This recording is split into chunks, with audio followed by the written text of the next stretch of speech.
الحمد لله رب العالمين،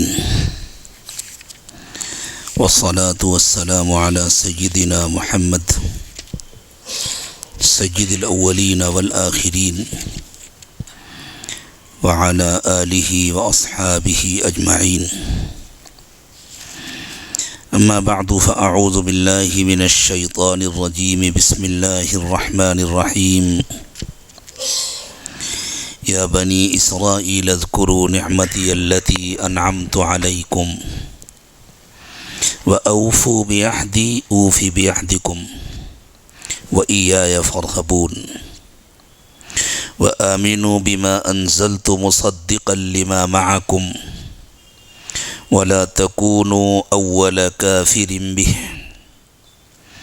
ولا تشتروا بآياتي ثمنا قليلا وإياي فاتقون ولا تلبسوا الحق بالباطل وتكتموا الحق وأنتم تعلمون وأقيموا الصلاة وآتوا الزكاة واركعوا مع الراكعين أتأمرون الناس بالبر وتنسون أنفسكم وأنتم تتلون الكتاب أفلا تعقلون واستعينوا بالصبر والصلاة وإنها لكبيرة إلا على الخاشعين الذين يظنون أنهم ملاقو ربهم وأنهم إليه راجعون.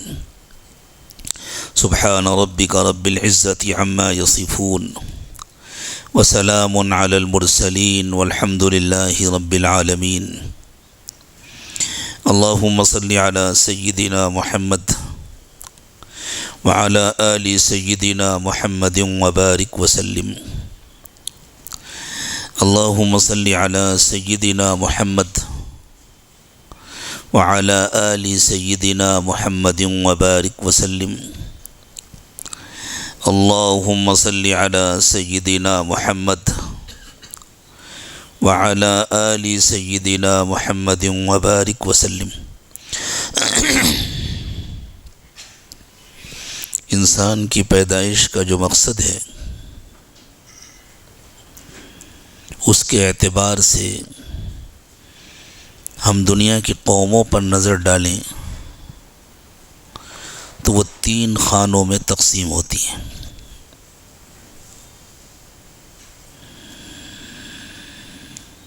ایسی قوم جس نے اللہ کا، آخرت کا، دین کا، ایمان کا مکمل انکار کر دیا، جن کو ہم کافر کہتے ہیں. ایسی قوم جنہوں نے مانا اور ماننے کا حق ادا کر دیا،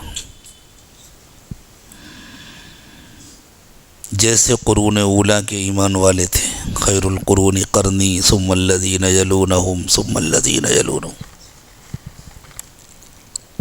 اور ایک درمیان کی قوم ہوتی ہے، کچھ مانتے ہیں کچھ نہیں مانتے، کبھی مانتے ہیں کبھی نہیں مانتے، جیسے اس زمانے میں ہم لوگ ہیں. قرآن چونکہ قیامت تک کے لیے آیا ہے، اللہ کو معلوم تھا صحابہ والی صفات ہمیشہ نہیں رہیں گی. ہر نیا دن کمزوریوں کے ساتھ طلوع ہوگا. آہستہ آہستہ ایمان کی طاقت گھٹتی جائے گی، طرح طرح کی روحانی بیماریاں آئیں گی،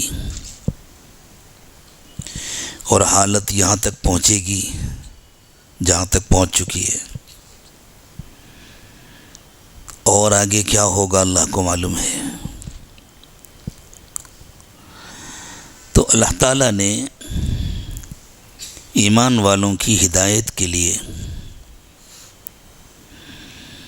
اور ان کو انہی کی تصویر دکھانے کے لیے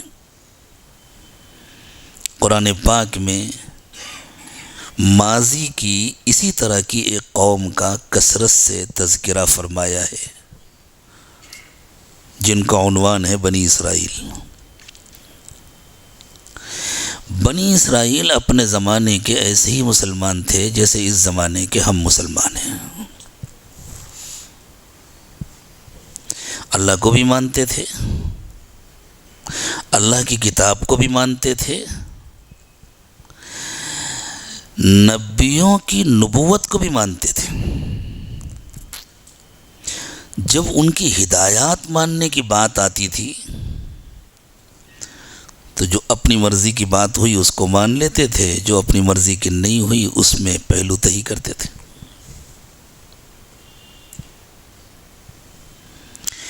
اللہ تعالیٰ کے معاملات بھی تینوں قوموں کے ساتھ الگ الگ ہوتے ہیں۔ وہ جنہوں نے مکمل انکار کیا ان کو جب تک اللہ چاہتے ہیں ڈھیل دیتے ہیں، جب سزا دیتے ہیں تو مکمل صفایا کر دیتے ہیں، جیسے حضرت نوح کے زمانے میں ہوا، قوم عاد کے ساتھ ہوا، قوم سمود کے ساتھ ہوا، قوم لوط کے ساتھ ہوا، قوم فرعون کے ساتھ ہوا، سبا والوں کے ساتھ ہوا جنہوں نے بڑا زبردست ڈیم بنایا تھا، بہت ترقی یافتہ لوگ تھے اپنے زمانے میں، خاص طور سے ایگریکلچر سائنس میں تو اس زمانے تک دنیا نے اتنی ترقی نہیں کی تھی جتنی ترقی ان لوگوں نے کر لی تھی۔ جو مکمل ماننے والے ہوتے ہیں ان پر ہر وقت انعامات کی بارش ہوتی ہے، لیکن یہ جو کشتی کی طرح ڈولتے رہتے ہیں، کبھی ادھر کبھی ادھر، کشتی چلتی ہے نا تو ایسی چلتی، کبھی ادھر ڈولتی کبھی ادھر ڈولتی، کیونکہ اصل میں تو یہ ہوتے ہیں ایمان والے، اور ان کے ایمان پر اللہ کو ان سے پیار ہوتا ہے، لیکن نالائقیاں بھی کرتے ہیں۔ تو جس طرح ماں باپ اپنے نالائق بچوں کو محبت کے باوجود سزا دیتے ہیں، اسی طرح ایسی قوموں کے ساتھ اللہ کا دوہرا معاملہ ایک ساتھ چلتا ہے، انعام بھی سزا بھی، انعام بھی سزا بھی۔ اس کی تفصیل ہے قرآن میں بنی اسرائیل کے حوالے سے۔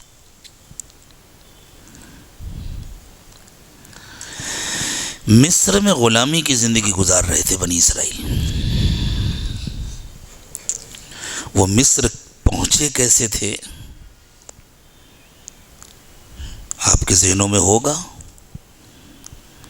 نہ ہو تو میں چند اشارے مختصر سے کر دیتا ہوں۔ ان کے جد امجد تھے حضرت یعقوب علیہ السلام۔ حضرت یعقوب کا لقب ہے اسرائیل، یہ قوم حضرت یعقوب کی طرف منسوب ہے۔ بنو اسرائیل کے معنی ہے اسرائیل کے بچے، اسرائیل کے بیٹے۔ عربی کا اپنا مخصوص استعمال ہے، کبھی وہ بنو اسرائیل ہوتا ہے، کبھی بنی اسرائیل ہوتا ہے۔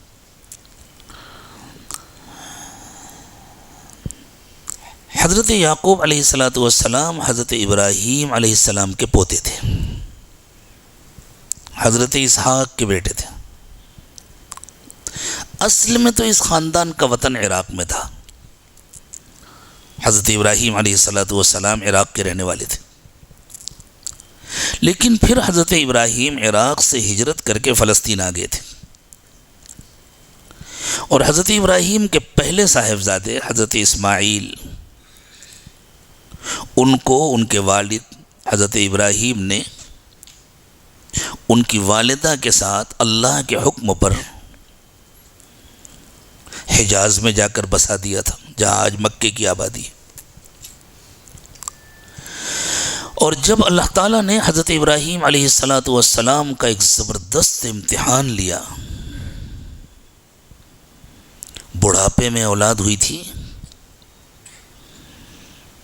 حضرت ابراہیم علیہ السلام کا بڑھاپا تھا جب حضرت اسماعیل کی پیدائش ہوئی تھی، اور جب حکم ملا تھا کہ اس مقام پر لا کر چھوڑ دو جس کی نشاندہی کی گئی تھی، تو بظاہر وہاں زندگی کے کوئی اسباب نہیں تھے۔ اللہ کا وعدہ تھا ہم زندہ رکھیں گے، لیکن نظر نہیں آتا تھا کوئی سبب، نہ وہاں دانا تھا نہ پانی، نہ کوئی انسانی آبادی۔ ایک جوان ماں اپنے دودھ پیتے بچے کے ساتھ، آج کا زمانہ ہوتا تو ساری دنیا چیخ پڑتی، عورتوں پر بڑا ظلم ہو رہا ہے۔ اللہ کے وعدے پر بھروسہ کر کے حضرت ابراہیم علیہ السلام چھوڑ کر آ گئے۔ اللہ نے وہاں زندگی کے اسباب پیدا کیے۔ زندگی کے لیے سب سے اہم سبب ہے پانی۔ وَجَعَلْنَا مِنَ الْمَاءِ كُلَّ شَيْءٍ حَيٍّ، تو سب سے پہلے اللہ نے وہاں پانی پیدا کیا، زمزم کا چشمہ جاری ہوا۔ میں واقعات کی تفصیل میں نہیں جاؤں گا ورنہ اصل بات رہ جائے گی۔ اب جب اللہ نے پانی پیدا کر دیا تو انسانوں کی آمد بھی ہو گئی۔ ایک قبیلہ بھی آ گیا، انہوں نے آ کر درخواست کی اگر آپ کی اجازت ہو تو ہم بھی یہیں بس جائیں۔ یہ مکے کی بنیاد تھی۔ حضرت ابراہیم علیہ السلام وقتاً فوقتاً فلسطین سے مکہ مکرمہ تشریف لاتے تھے۔ اب جب حضرت ابراہیم آئے اور آپ نے دیکھا ماشاءاللہ پانی کا چشمہ ہے، ایک قبیلہ بھی آباد ہو گیا ہے، بچہ بھی پروان چڑھ رہا ہے، تو اطمینان ہو گیا۔ ظاہری اسباب بھی نظر آ گئے زندگی کے۔ جب حضرت اسماعیل تھوڑے سے بڑے ہو گئے، چلنے پھرنے لگے، بوڑھے باپ کو امید ہو گئی کہ میرے بڑھاپے کی لاٹھی ہے، میرے بڑھاپے کا سہارا ہے، تو اللہ نے آزمانا چاہا میرے خلیل کے دل میں میری محبت زیادہ ہے یا بیٹے کی۔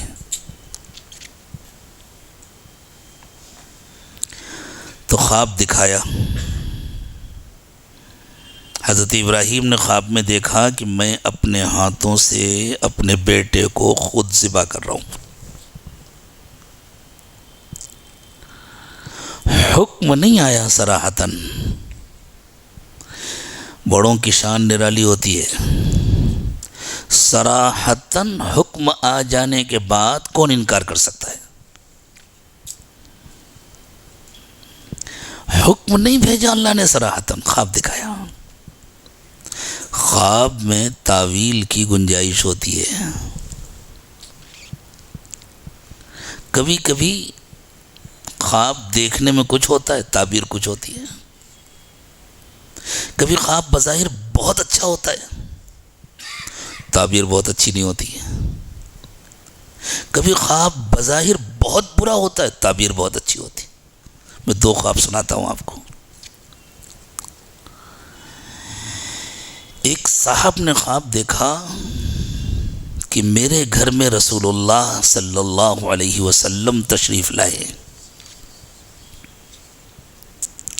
اور گھوڑے پر بیٹھ کر بادشاہوں کی طرح ہیں۔ اس زمانے میں جس طرح شاہی سواری آتی تھی، اس طرح انہوں نے دیکھا کہ حضور کی شاہی سواری میرے گھر میں آئی ہے، اور اللہ کے نبی صلی اللہ علیہ وسلم نے خود ارشاد فرمایا ہے کہ شیطان میری شکل بنا کر کسی کے خواب میں نہیں آ سکتا۔ بڑے خوش ہوئے، پہنچے ایک بڑے اللہ والے کے پاس کہ حضرت آج تو بس اللہ تعالیٰ نے بڑی مہربانی فرمائی، آج میں نے خواب میں نبی صلی اللہ علیہ وسلم کی زیارت کی۔ انہوں نے پوچھا بھئی کیا دیکھا؟ کہا حضرت میں نے دیکھا حضور تشریف لائے اور شاہانہ انداز میں تشریف لائے۔ فرمایا بیٹھو نہیں، جلدی اٹھو، اپنے گھر جاؤ، بال بچوں کو باہر نکالو۔ چونکہ ان کو عقیدت تھی، فرما بردار تھے، جلدی سے بھاگے، لیکن سمجھ میں نہیں آئے کیا ہوا۔ فرمایا جلدی بال بچوں کو باہر نکالو اور جتنا ہو سکے سامان نکالو۔ انہوں نے جلدی سے جا کر آواز دی اپنی بیوی کو اور اپنے بچوں کو، باہر نکالا اور جتنا ہو سکا سامان نکالا۔ اتنے میں چھت زمین پر آ گئی۔ اگر جلدی نہ کرتے تو شاید بچے ختم ہو جاتے۔ جو ہونا تھا وہ ہو گیا۔ واپس آئے، کہنے کہ حضرت اللہ آپ کو جزائے خیر دے، بال بچے تو بچ گئے لیکن سمجھ میں نہیں آئی بات، آپ نے کیوں مجھے جلدی سے بھیجا؟ فرمایا تم نے حضور کو شاہی انداز میں آتے ہوئے دیکھا تھا نا، یہ اشارہ تھا کہ تمہارا گھر گرنے والا ہے، اور اللہ کے نبی صلی اللہ علیہ وسلم سے تم کو سچی محبت ہے، اس لیے حضور کی شکل میں اللہ تعالیٰ نے تم کو اشارہ دے دیا اور تم کو اور تمہارے بال بچوں کو بچا لیا۔ اللہ نے فرمایا ہے ان الملوک اذا دخلوا قریۃ افسدوها، جب بادشاہ کسی بستی میں آتے ہیں تو اسے تباہ کرتے ہیں۔ آپ دیکھیں خواب بظاہر کتنا اچھا تھا، لیکن کتنا بڑا نقصان ہونے والا تھا، اللہ نے بچا لیا ان کو نقصان سے۔ ایک دوسرا خواب سناتے ہیں۔ خلیفہ ہارون رشید کی اہلیہ تھیں ملکہ زبیدہ، بڑی نیک خاتون تھی، بڑی اللہ والی تھی، اور نہایت دیندار تقوی والے گھرانے کی تھی۔ انہوں نے خواب دیکھا کہ میں بغیر لباس کے لیٹی ہوں، اور اللہ کے جتنے بندے حج اور عمرے کے لیے آ رہے ہیں وہ میرے ساتھ مشغول ہو رہے ہیں اور میرے جسم سے فائدہ اٹھا رہے ہیں۔ خواب دیکھ کر وہ گھبرا گئی۔ اس زمانے میں تعبیر کے امام تھے ابن سیرین رحمہ اللہ، ان کے پاس بھیجا انہوں نے اپنی باندی کو اور کہا جا کے ابن سیرین سے تعبیر پوچھو، میرا نام مت لینا، اپنا خواب کہنا۔ انہیں شرم آئی میرے نام سے یہ خواب بتلایا جائے۔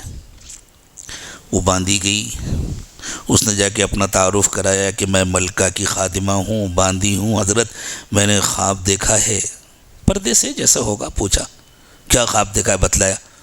ابن سیرین نے فرمایا تیری یہ حیثیت نہیں ہے کہ تو یہ خواب دیکھ سکے، یہ تو کسی ملکہ کا خواب ہو سکتا ہے۔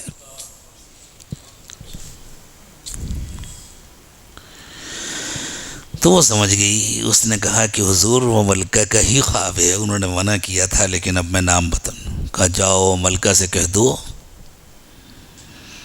کہ اللہ تعالیٰ تم سے کوئی ایسا کام لیں گے جس سے اللہ کے گھر کے سارے مہمانوں کو نفع ہوگا۔ پھر ملکہ زبیدہ نے دیکھا کہ حاجیوں کو پانی کی بڑی تکلیف ہوتی ہے۔ بعض لوگوں کو یہ غلط فہمی ہے کہ ملکہ زبیدہ نے بغداد سے نہر کھدوائی تھی مکے تک کی، یہ فضول بات ہے۔ ملکہ زبیدہ نے یہ دیکھا کہ حاجیوں کو پانی کی بڑی تکلیف ہوتی ہے، اور قریب میں طائف کی پہاڑیوں میں جگہ جگہ پانی کے چشمے تھے، تو ان سارے چشموں کا پانی ایک جگہ جمع کر کے وہاں سے لے کر مکہ مکرمہ تک، اسی لیے طائف سے مکے کے راستے میں عرفات مزدلفہ منی ہے، تو وہ ادھر سے ہوتی ہوئی ایک نہر مکے تک آئی تھی، بس وہ مدینہ تک بھی نہیں گئی تھی۔ ہمارے جیسے وائزین ایسے ایسے حاشیے لگاتے ہیں کہ متن گم ہو جاتا ہے۔ تو انہوں نے وہ نہر بنوائی جس کا نام ہے نہر زبیدہ۔ اس کے بعض جگہوں پر آثار و نشانات اب تک باقی ہیں۔ منی میں ہم نے دیکھا تھا، اس کے نشان اب پتہ نہیں اب ہے یا نہیں۔ تو وہ پانی، وہ ایک پتلی سی نہر تھی، اکثر جگہوں پر اوپر سے پتھر سے ڈھانک دی گئی تھی تاکہ گرد و غبار سے بچی رہے، اور جگہ جگہ ہول بنے ہوئے تھے، اس میں ڈول ڈال کر کے پانی نکال لیتے تھے۔ حجاج اس زمانے میں حاجیوں کی تعداد بھی بہت زیادہ نہیں ہوتی تھی، لیکن بہرحال حاجیوں کے لیے اور اللہ کے گھر کے مہمانوں کے لیے پانی کا مسئلہ اللہ نے اپنی اس بندی کے ذریعے حل کرا دیا۔ یہ تھی خواب کی تعبیر۔ بظاہر خواب کیا اور تعبیر کتنی خوبصورت اور کتنی حسین، اور اللہ کے کتنے بندوں کا نفع ہوا۔ تو اللہ تعالیٰ نے حضرت ابراہیم کو خواب دکھایا تھا، اس لیے کہ خواب میں تعویل کی گنجائش ہوتی ہے، تھوڑی سی بھی محبت میں کمی ہوتی تو حضرت ابراہیم کوئی تعویل کر لیتے۔ یہ ذبح سے بڑا امتحان ہے۔ صریح حکم نہ دینا، خواب دکھانا، یہ بیٹے کو ذبح کرنے سے بڑا امتحان ہے۔ اسی لیے اللہ تعالیٰ نے فرمایا قد صدقت الرؤیا انا کذالک نجزی المحسنین، تم نے خواب کو سچ کر دکھایا، اور اسی موقع پر فرمایا ان ھذا لہو البلاء المبین، یہ بہت بڑا امتحان تھا۔ یہ صرف ذبح کا واقعہ بہت بڑا امتحان نہیں تھا، وہ خواب خود بہت بڑا امتحان تھا۔ لیکن وہاں تو باپ بیٹوں کا معاملہ ہی کچھ اور تھا۔ حضرت ابراہیم علیہ السلام نے اپنے صاحبزادے حضرت اسماعیل کو بلایا، سمجھ گئے اللہ کی منشا یہ ہے کہ میں اپنے بیٹے کو ذبح کروں، لیکن اب مسئلہ صرف اپنی جان کا تو نہیں ہے، بیٹے کی جان کا بھی ہے نا، تو بیٹے کی بھی تو مرضی معلوم ہونی چاہیے۔ بلا کر پوچھا یا بنی انی اری فی المنام انی اذبحک فانظر ماذا تری، بیٹا میں نے خواب دیکھا ہے کہ میں تمہیں ذبح کر رہا ہوں، یہ بتلا دیا، حکم نہیں آیا صراحتاً، میں نے خواب دیکھا ہے کہ میں تمہیں ذبح کر رہا ہوں، تم مجھے سوچ کر بتلاؤ تمہاری کیا رائے ہے، فانظر ماذا تری، غور کر کے بتلاؤ تمہاری کیا رائے۔ انہوں نے کہا ابا اس میں سوچنے کی کیا بات ہے؟ اس سے اندازہ لگائیں کہ حضرت اسماعیل کتنے سمجھدار تھے اور کتنے بڑے ہو چکے تھے۔ عام طور سے بہت چھوٹا بچہ اتنی سمجھداری کی بات نہیں کرتا کہ آپ نے خواب دیکھا ہے، آپ اللہ کے نبی ہیں اور نبی کا خواب وہی ہے، اور جب آپ نے اپنے خواب کا یہ مطلب سمجھ لیا ہے کہ اللہ یہ چاہتے ہیں کہ آپ مجھے ذبح کریں، اسی لیے تو آپ مجھ سے پوچھ رہے ہیں نا،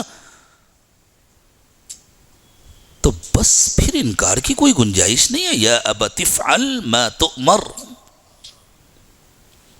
وہ کہہ رہے ہیں میں نے خواب دیکھا ہے، اور یہ کہنا ہے افعل ما تؤمر، جو حکم ہے اسے پورا کیجئے۔ یعنی آپ مجھ سے یہ مشورہ اسی لیے کر رہے ہیں نا کہ آپ نے یہ سمجھ لیا ہے کہ اس خواب کا مطلب اللہ کا حکم ہے، تو جب نبی نے یہ سمجھ لیا کہ اللہ کا حکم ہے تو اس سے اختلاف کیسے کیا جا سکتا ہے؟ اب اللہ کا حکم پورا کیجئے اور میری پرواہ مت کیجئے، ستجدنی انشاءاللہ من الصابرین، میں اللہ کے لیے سب کچھ برداشت کر لوں گا۔ اسی لیے شیطان کو موقع ملا تھا، جب حضرت ابراہیم علیہ السلام اپنے صاحبزادے حضرت اسماعیل کو لے کر چلے ذبح کرنے کی نیت سے، اور یہ مشورہ باپ بیٹے میں ہوا تھا، ماں کو اس کی اطلاع نہیں تھی، باپ بیٹوں کے درمیان مشورہ ہوا تھا، اس لیے کہ ان کو ذبح کرنا تھا، ان کو ذبح ہونا تھا، کہیں مامتا رکاوٹ نہ بن جائے اس لیے ماں کو اطلاع نہیں تھی۔ حضرت ابراہیم تو عراق وہاں سے فلسطین سے تشریف لائے تھے نا، مکے میں مستقل مقیم تو نہیں تھے، تو ماں سے کہا ذرا میں اسماعیل کو لے کر جاؤں گا، تیار کر دو، انہوں نے تیار کر کے بھیج دیا۔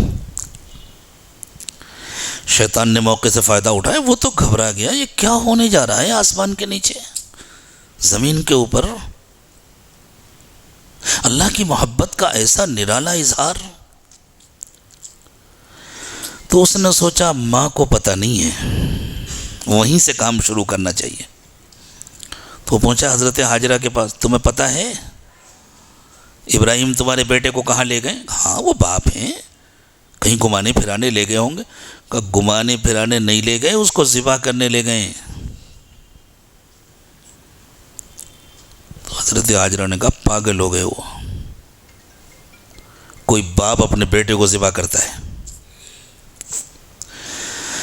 تو شیطان سمجھا کہ تیر نشانے پر لگا، اس نے کہا ہاں ابراہیم نے خواب دیکھا ہے کہ میں اپنے بیٹے کو ذبح کر رہا ہوں، اور انہوں نے بیٹے کو بتلایا کہ بیٹا یہ اللہ کا حکم ہے، اور بیٹا بھی شوق میں تیار ہو گیا، بچاؤ ورنہ تھوڑی دیر کے بعد بیٹے کی لاش آئے گی انہوں نے کہا میرے شوہر پیغمبر ہیں، جب انہوں نے خواب دیکھا اور اللہ کا حکم ہے تو میں بھی، میرے شوہر بھی، میرا بیٹا بھی، ہم سب اللہ کی امانت ہیں، ہمیں تو ایک دن اللہ کے پاس جانا ہے، میں تو اللہ کے حکم پر سب کچھ قربان کرنے کو تیار ہوں۔ کیا گزری ہوگی شیطان پر، کن لوگوں سے سابقہ پڑا ہے، کس مٹی کے بنے ہوئے ہیں۔ اسے لگا بھئی یہاں تو دال گلنے والی نہیں ہے، حضرت ابراہیم کے پاس آیا اور حضرت ابراہیم کو وہ روک نہیں سکتا تھا، اس نے آ کے وہی تیر پھینکا جس کا ابھی تھوڑی دیر پہلے تذکرہ ہو رہا تھا۔ ابراہیم، آپ نے خواب دیکھا ہے، صریح حکم نہیں آیا ہے، ایسا نہ ہو کہ بیٹے کی جان چلی جائے، بعد میں اللہ کہیں یہ مطلب تو نہیں تھا۔ میں یہ بالکل نہیں کہتا کہ آپ اللہ کا حکم پورا نہ کریں، ایک مرتبہ اللہ سے پوچھ تو لیں کہ اللہ آپ کی منشا کیا ہے، صاف صاف بتا دیجئے۔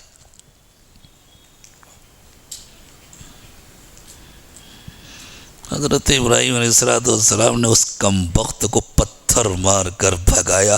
یہ رمی جمرات اسی عمل کی نقل ہے۔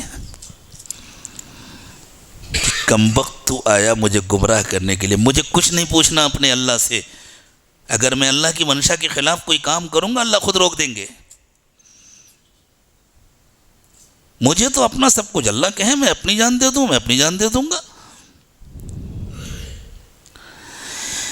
اب باپ بیٹے میں مشورہ ہوا،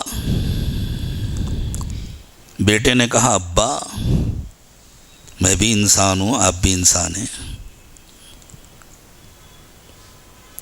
آپ چھری چلائیں گے، میری رگیں کٹیں گی، میری جان نکلے گی، کہیں ایسا نہ ہو کہ میرا چہرہ دیکھ کر آپ کا ہاتھ ڈھیلا ہو جائے اور اخیر میں اللہ کا حکم پورا نہ ہو سکے، اس لیے ابا اپنی آنکھوں پہ پٹی باندھ لیجئے، اور کہیں ایسا نہ ہو کہ تکلیف کی وجہ سے میں تڑپوں اور بھاگنے کی کوشش کروں، میرے ہاتھ پیر باندھ دیجئے۔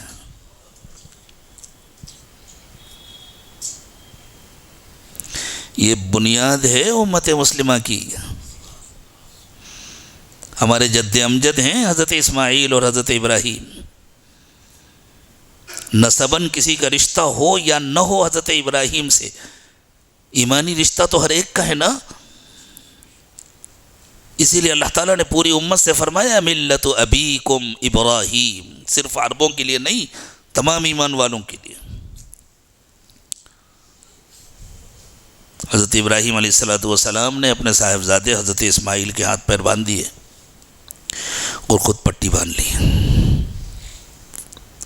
اب آنکھوں میں پٹی بندھی ہوئی ہے،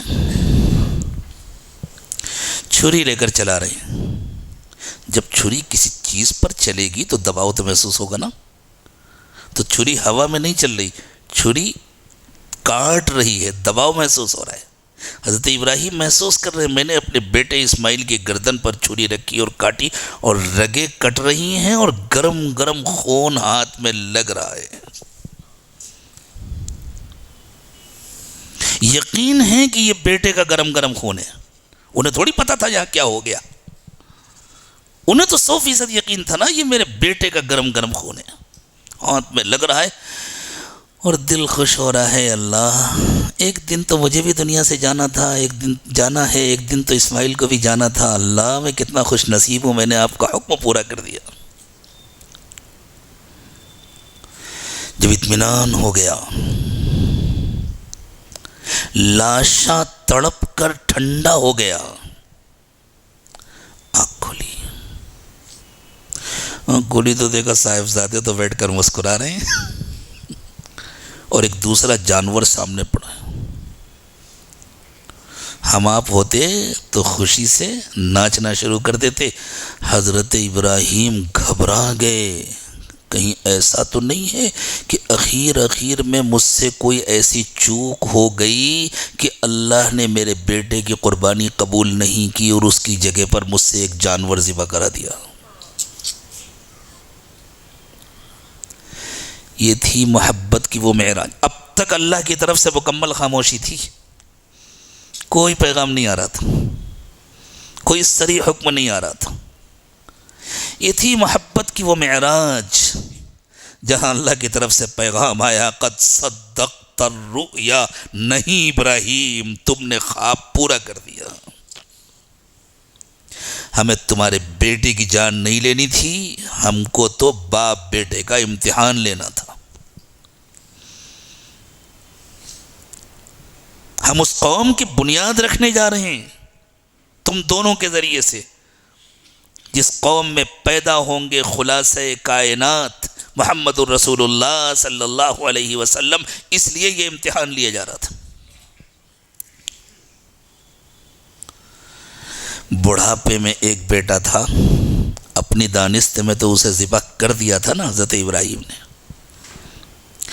اس وقت اللہ تعالیٰ کی طرف سے خوشخبری ملی تھی، ہم تم کو ایک اور بیٹے کی خوشخبری سناتے ہیں، اور تمہارا یہ بیٹا بھی ہمارا نبی ہوگا، تمہارا وہ بیٹا بھی ہمارا نبی ہوگا. یہ دوسرے صاحبزادے ہیں حضرت اسحاق علیہ السلام. یہودیوں نے ایک گڑبڑ کی ہے. ان کا یہ دعویٰ ہے کہ ذبح کا عمل حضرت اسماعیل کے ساتھ نہیں، حضرت اسحاق کے ساتھ ہوا ہے. اور انہوں نے ایسی جھوٹی سچی روایات پھیلائی ہیں کہ ان کی گڑی ہوئی بعض روایات پتہ نہیں کن چور دروازوں سے ہمارے اسلامی لٹریچر میں بھی کہیں نہ کہیں کنارے کنارے جگہ پا گئی ہیں. لیکن عموماً جب چور چوری کرتا ہے تو کوئی نہ کوئی نشان چھوڑ جاتا ہے، چاہے جتنی ہوشیاری سے کرے. اس پر یہودی بھی متفق ہیں کہ حضرت اسحاق چھوٹے ہیں، حضرت اسماعیل بڑے ہیں. اس پر یہودی بھی متفق ہیں. اگر کسی کے دو بیٹے ہوں تو ان میں سے کسی ایک کو بھی اکلوتا نہیں کہہ سکتے نا. اکلوتا اس وقت کہیں گے جب ایک ہو، تو اکلوتا بڑا بیٹا ہوگا اس وقت تک جب تک دوسرے کی پیدائش نہیں ہوئی. یہ بات ذہن میں رہے گی نا. ان لوگوں نے تورات میں تحریف کی صرف اس لیے تاکہ یہ عزت ان کی طرف منسوب ہو جائے کہ وہ ذبیح کی اولاد ہیں، جن کو اللہ کے نام پر ذبح کیا گیا تھا ان کی اولاد ہیں. یہ بڑی شرف کی اور عزت کی بات تھی. تو انہوں نے حضرت اسماعیل کی جگہ نام ہٹا کر اسحاق لکھ دیا. اب کا کیا حال ہے معلوم نہیں. قدیم تورات کے عربی ترجمے میں عبارت ہوا کرتی تھی کہ اللہ تعالیٰ نے حضرت ابراہیم کو حکم دیا. تورات میں یوں تھا، حکم دیا. ان کے ہاں اصل میں نص اور تطبیق دونوں میں خلط ملط بہت ہوا ہے. تو اللہ نے صریح حکم نہیں دیا تھا، اللہ تعالیٰ نے تو خواب دکھایا تھا، قرآن میں سارا تفصیل کے ساتھ موجود ہے. لیکن خواب کی زبان میں حکم تھا، حضرت ابراہیم نے اس کو حکم سمجھا تھا. اسی لیے حضرت اسماعیل نے فرمایا یا ابت افعل ما تؤمر، کہ جو حکم ہے اسے پورا کیجئے. تو ان کے ہاں تورات کی عبارت ہوا کرتی تھی کہ اللہ تعالیٰ نے حکم دیا اذبح وحیدک اسحاق، اپنے اکلوتے بیٹے اسحاق کو ذبح کرو. اور یہ ان کی بھی گواہی ہے کہ اسحاق کبھی اکلوتے نہیں تھے، اکلوتے تو حضرت اسماعیل تھے جب تک حضرت اسحاق پیدا نہیں ہوئے. چوری پکڑی گئی نا. یہ ہوتا ہے، چور چوری کرتا ہے تو کوئی نہ کوئی نشان چھوڑ جاتا ہے. وہ خود وہاں نشان چھوڑ گئے. اکلوتے وحید تو اسماعیل ہو سکتے ہیں، اسحاق ہو ہی نہیں سکتے. اس موقع پر اللہ تعالیٰ نے خوشخبری سنائی حضرت اسحاق کی. حضرت اسحاق علیہ السلام حضرت ابراہیم کی پہلی بیوی حضرت سارہ کے بیٹے. حضرت سارہ عراق سے حضرت ابراہیم علیہ السلام کے ساتھ ہجرت کر کے آئی ہیں. حضرت سارہ جب ماں بنی تو بہت بوڑھی تھی. حضرت ہاجرہ جب ماں بنی تو بالکل جوان العمر تھی. وہ تو مصر کی شہزادی تھیں، چھوٹی عمر کی تھی. حضرت اسحاق علیہ السلام کے صاحبزادے ہیں حضرت یعقوب. حضرت یعقوب کا لقب ہے اسرائیل. حضرت یعقوب علیہ السلام کے 12 بیٹے تھے. حضرت یوسف اور ان کے 11 بھائی. یہ بنی اسرائیل کے 12 خاندان ہیں. حضرت یعقوب علیہ السلام فلسطین کے ایک گاؤں کنعان میں رہتے تھے. گھر میں مویشی پالے جاتے تھے. اس زمانے کا یہی طریقہ ہوتا تھا. ان کا دودھ پیتے تھے اور جو کھیتی باڑی کرتے ہوں انہی کا گوشت کھاتے تھے جانوروں کا. بڑی سادہ سی زندگی تھی، بالکل دیہاتی زندگی. پھر اللہ تعالیٰ نے تکوینی طور پر ایسا انتظام کیا، بھائیوں کے دلوں میں شیطان نے حسد ڈالا اور انہوں نے حضرت یوسف علیہ السلام کو دور کرنا چاہا باپ کی نگاہوں سے اور ایک کنویں میں ڈال دیا. اور حضرت یوسف علیہ السلام مصر پہنچ گئے اور پھر ایک وقت آیا کہ وہ مصر کے وزیر اعظم بنے، پھر بادشاہ بنے. اور اس طرح یہ پورا خاندان مصر پہنچ گیا. پھر ان لوگوں نے مصر پر حکومت کی جیسے ہمارے بڑوں نے ایک زمانے میں اس ملک پر حکومت کی. پھر ان میں بگاڑ آنا شروع ہوا. آج میں اپنے دوستوں کو سنا رہا تھا، جب اس علاقے میں حکومت تھی تو کیا کیا ہوتا تھا، شہزادوں کے درباروں میں کیا کیا ہوتا تھا. وہ ایسے حالات ہیں کہ مسجد میں کیا کسی اور جگہ بھی ان کا تذکرہ کرتے ہوئے شرم آتی. پھر اللہ کی غیرت کب تک برداشت کرتی. ان کے یہاں بھی جب بگاڑ آیا بہت دنوں تک اللہ نے چھوڑ دی. اور پھر مصر میں ایک قومی انقلاب آیا جس کا عنوان تھا مصر والوں کا. اکثریت کی حکومت بنی. نہایت ظالم قسم کے لوگوں کو اللہ نے ان کے اوپر مسلط کر دیا اور انہوں نے مصر کے حکمرانوں کو، بنی اسرائیل تو وہاں کے حکمراں تھے نا، ان کو بالکل مصر میں شودر بنا دیا. سارے شہری حقوق ان سے چھین لیے. آبادیوں کے باہر، نالوں کے کنارے، ندیوں کے کنارے، گھوروں پر ان کو رہنے کے لیے جگہ دے دی گئی. ان کے مرد کھیتوں میں کام کرتے، تعمیری کام کرتے، مزدوری کرتے اور ان کو ڈھنگ سے مزدوری بھی نہیں ملتی تھی. عورتیں گھروں میں کام کرتی تھیں، ان کے بچوں کو بھی پالتی تھیں اور مسجد کے ادب کے خلاف نہ ہو تو میں کہوں اور ان کے بچوں کو پیدا بھی کرتی تھیں. ہر قسم کی خدمت کے لیے ان کو استعمال کیا جاتا. کوئی باعزت شہری حق ان کو حاصل نہیں تھا.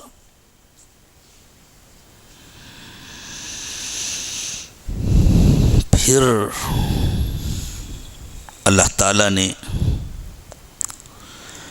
ان حالات سے ان کو نکالنے کا فیصلہ کیا. قرآن کی زبان میں وَنُرِيدُ أَن نَّمُنَّ عَلَى الَّذِينَ اسْتُضْعِفُوا فِي الْأَرْضِ وَنَجْعَلَهُمْ أَئِمَّةً وَنَجْعَلَهُمُ الْوَارِثِينَ. ہم نے ارادہ کیا کہ کمزوروں پر احسان کریں، جن کو زمین میں کمزور کر دیا، زمین سے مراد ملک مصر ہے، جن کو ملک میں بالکل کمزور کر دیا گیا ہے، جن کے سارے حقوق چھین لیے گئے ہیں، ہم نے ارادہ کیا کہ ان پر انعام کریں اور ان کو اقتدار دیں. اس کے لیے ان کو وہاں سے نکالا گیا.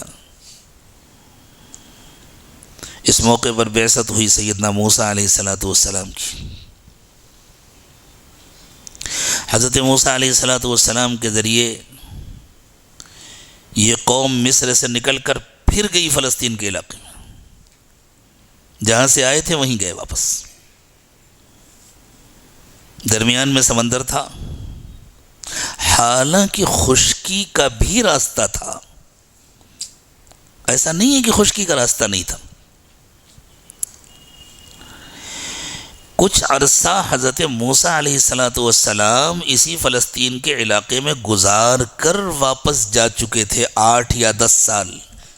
حضرت شعیب علیہ السلام تو اسی طرف تھے نا. تو حضرت موسیٰ علیہ السلام جب حضرت شعیب کے ہاں مدین تشریف لے گئے تھے، اس وقت نہ کسی کشتی سے انہوں نے دریا پار کیا تھا، نہ دریا میں راستہ بنا تھا. وہ خشکی کے راستے سے گئے تھے، اکیلے جا رہے تھے. اصل میں یہ سمندر کی ایک کھاڑی ہے جو بہت دور تک چلی جاتی ہے. اوپر دوسرا سمندر تھا، درمیان میں کھلی ہوئی جگہ تھی، ریگستان تھا، جس کو بعد میں کھود کر نہر سوئز کے ذریعے دونوں طرف سے ملا دیا گیا.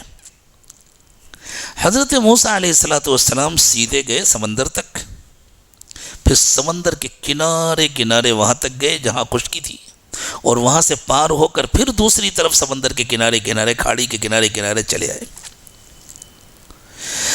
حضرت موسیٰ علیہ السلام جب اپنی قوم کو لے کر نکلے تو پروگرام یہی تھا کہ اسی طرح سفر کریں گے. پہلے کھاڑی تک جائیں گے، پھر اس کے کنارے کنارے جائیں گے، پھر خشکی سے پار کریں گے، پھر کھاڑی کے کنارے کنارے جائیں گے اور چلے جائیں گے. سمندر کو پار کرنے کی نیت ہی نہیں تھی. لیکن ابھی سمندر کے قریب پہنچے تھے کہ فرعون اپنی فوج کو لے کر کے آ گیا. اب کیا کریں؟ اب تو آرام سے کنارے کنارے سفر نہیں کر سکتے تھے نا. اب تو دو ہی راستے تھے، یا تو سمندر میں چھلانگ لگا دو یا اس فوج کا مقابلہ کرو. تو اس فوج کا مقابلہ کرنے کی تو کسی کی ہمت نہیں تھی، تیاری بھی نہیں تھی. اور وہ جن کی نہ معلوم کتنی نسلیں غلامانہ زندگی گزار چکی تھیں، ان کی کہاں ہمت ہو سکتی تھی کہ وہ اس فوج کو نظر بھر کر دیکھ لیں. لڑنا اور مقابلہ کرنا تو دور کی بات ہے. اور سمندر میں تو چھلانگ لگا نہیں سکتے تھے. اس لیے انہوں نے گھبرا کر کہا تھا، یا موسیٰ انا لمدرکون، موسیٰ ہم تو پھنس گئے، اب تو ہم پکڑے گئے. وہیں اچھے تھے، کم از کم جیتے تو تھے.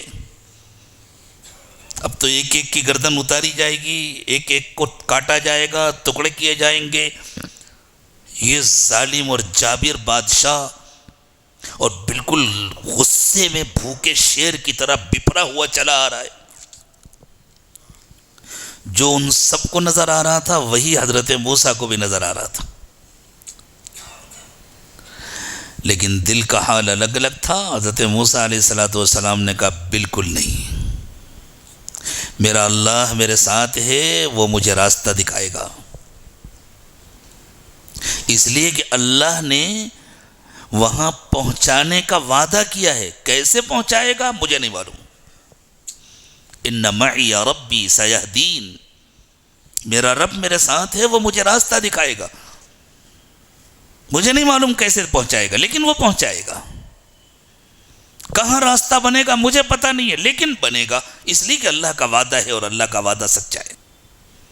کیسا ایمان تھا، کیسا یقین تھا. اللہ اس یقین کا کوئی ذرہ ہم سب کو بھی نصیب فرماتا.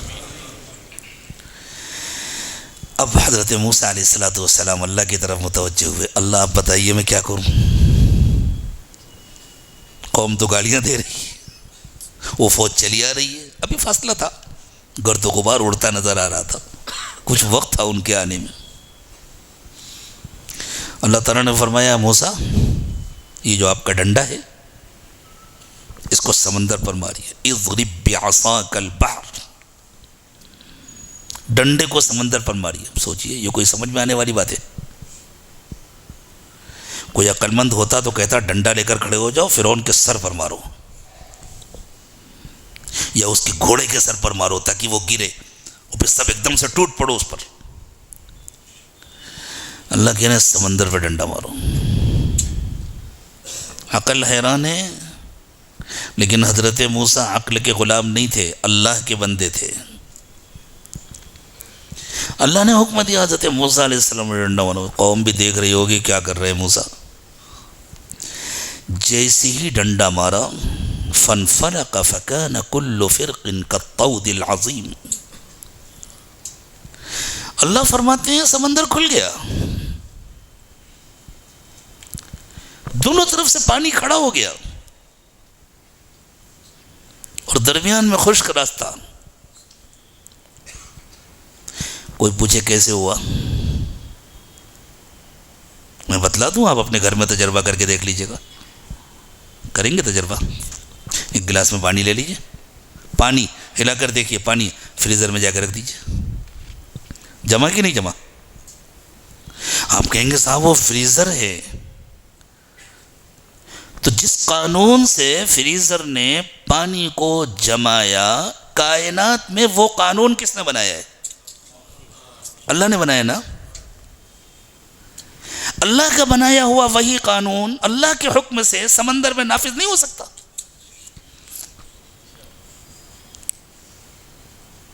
ابھی سری نگر میں ڈل جھیل جمی ہوئی ہے، پتہ نہیں اب گلنا شروع ہوئی یا نہیں. پوری جھیل، ہم نے اس میں کشتی پر بیٹھ کر سفر کیا ہے. وہ میدان بنی ہوئی ہے جس کے اوپر بچے اسکیٹنگ کر رہے ہیں. تو پانی کا جم جانا یہ ایک قانونی عمل ہے نا. اللہ نے اس کا ایک قانون بنایا ہے، اور یہ قانون خود بخود کام کرتا ہے کہ اللہ کے حکم سے کام کرتا ہے. تو پھر نہ سمجھ میں آنے والی کون سی بات ہے؟ بس اتنا ہی ہوتا ہے نا، فریزر میں تھوڑا وقت لگتا ہے، اگر اس کی اسپیڈ اور بڑھا دی جائے تو سیکنڈوں میں ہو جائے گا. اللہ کے لیے کیا مشکل ہے؟ اللہ نے اسپیڈ بڑھا دیا، حکم دیا، ہو گیا. بہت سے معجزات لوگوں کے سمجھ میں نہیں آتے اور پھر تعویلیں کرنا شروع کر دیتے ہیں. تب ایسا ہوا ایسا ہوا، حالانکہ کسی پیغمبر کے معجزے میں کوئی ایسی بات نہیں ہوتی جو سمجھ میں نہ آئے. حضرت موسیٰ علیہ السلام لاٹھی زمین پر ڈالتے تھے، وہ سانپ بن جاتی تھی. سننے والے حیرت کرتے ہیں بعض لوگ کہ صاحب ایسا کیسے ہو سکتا تھا؟ بے جان لاٹھی جاندار سانپ کیسے بن جاتی ہے؟ یہ جاندار سانپ خود کیسے بنے ہوتے ہیں ذرا غور کرو. کسی سانپ کا انڈا لے کر توڑ کر دیکھو، اس کے اندر جو مادہ ہے وہ جاندار ہے کہ بے جان ہے؟ بے جان ہے نا. یہی بے جان مادہ جاندار سانپ بنتا ہے کہ نہیں بنتا؟ کس کے حکم سے بنتا ہے؟ جس کے حکم سے یہ بے جان مادہ جاندار سانپ بن رہا ہے، اسی کے حکم سے یہ بے جان لاٹھی جاندار سانپ بن رہی ہے. فرق کیا ہوا؟ بس یہ ہے کہ ایک قانون ہے جو مسلسل کام کر رہا ہے، ایک قانون وہ ہے جو اللہ کے حکم کا پابند ہو کر اس نے ایک مرتبہ کام کیا. واقعات تو دونوں بالکل ایک جیسے ہیں نا، واقعات میں تو کوئی فرق نہیں ہے. مرغی کا جاندار بچہ کیسے بنتا ہے؟ روزانہ ناشتے میں انڈا کھاتے ہیں نا، کبھی انڈے کے اندر سے مرغی کا بچہ نکلتا ہے؟ انڈے کے اندر چھپے ہوئے جس مادے کو ہم اپنے ناشتے میں استعمال کرتے ہیں وہ بے جان ہے نا. اور اسی دسترخوان پر جو مرغی، جاندار مرغی جس کو فرائی کر کے پکا کر کے ہم کھا رہے ہوتے ہیں، وہ اسی بے جان مادے سے جاندار بنی ہوتی ہے نا. جس اللہ نے وہ بنایا، اس اللہ نے یہ بنایا، اللہ کے لیے کیا مشکل ہے؟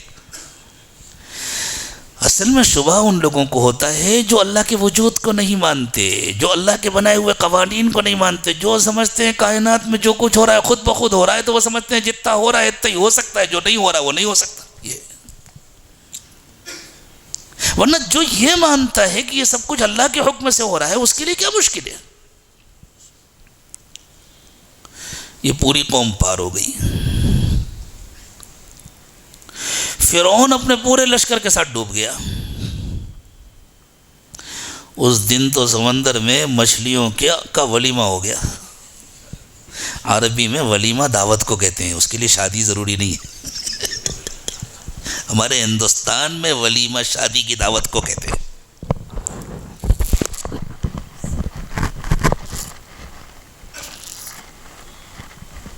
عربی زبان میں ولیمہ مطلقاً دعوت کو کہتے ہیں. تو مچھلیوں کی دعوت ہو گئی. لیکن فرعون کی لاش کو اللہ نے مچھلیوں سے بچایا اور اسے قیامت تک کے لیے عبرت کا نمونہ بنایا.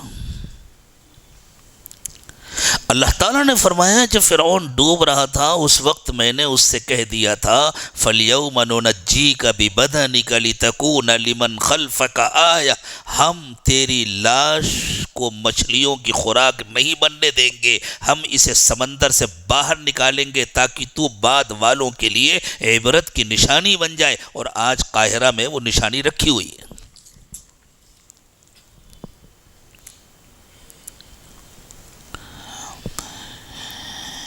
حضرت موسیٰ علیہ السلام نے بنی اسرائیل کو بتایا فرعون ڈوب گیا۔ انہوں نے کہا کیا فرعون مر گیا؟ ایسا ہو ہی نہیں سکتا۔ وہ ماننے کو تیار نہیں تھے کہ فرعون مر گیا۔ حضرت موسیٰ لے کے دیکھو یہ پڑا ہے، سمندر کی لہروں نے نکال کے باہر پھینک دیا تھا، یہ کوئی پڑا ہوا۔ جب اپنی آنکھوں سے دیکھا تب انہیں یقین آیا کہ ہاں فرعون مر گیا۔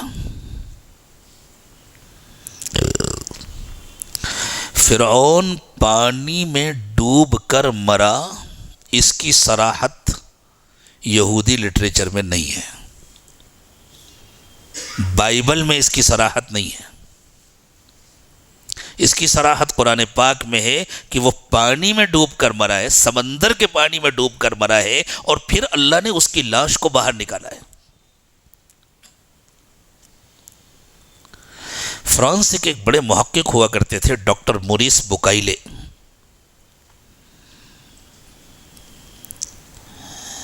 ایک زمانے میں وہ اسلام کے کٹر دشمن تھے اور بڑے سرجن تھے، ہارٹ اسپیشلسٹ تھے۔ مختلف ملکوں کے بادشاہ، سربراہان، وزراء ان کے پاس اپنے دل کے علاج کے لیے آتے تھے، اور وہ ظاہری طور پر تو دل کا علاج کرتے تھے، واپس جاتے جاتے دل کو مریض بنا کر بھیجتے تھے۔ ایسی باتیں کرتے تھے ان آنے والوں سے کہ اگر مریض مسلمان ہیں تو اس کے دل میں کچھ شکوک پیدا ہو جائیں، کچھ شبہات پیدا ہو جائیں۔ وہ خود ایک چرچ کے ذمہ دار بھی تھے اور مسیحیت کے بڑے پرجوش داعی تھے اور اسلام کے کٹر دشمن تھے۔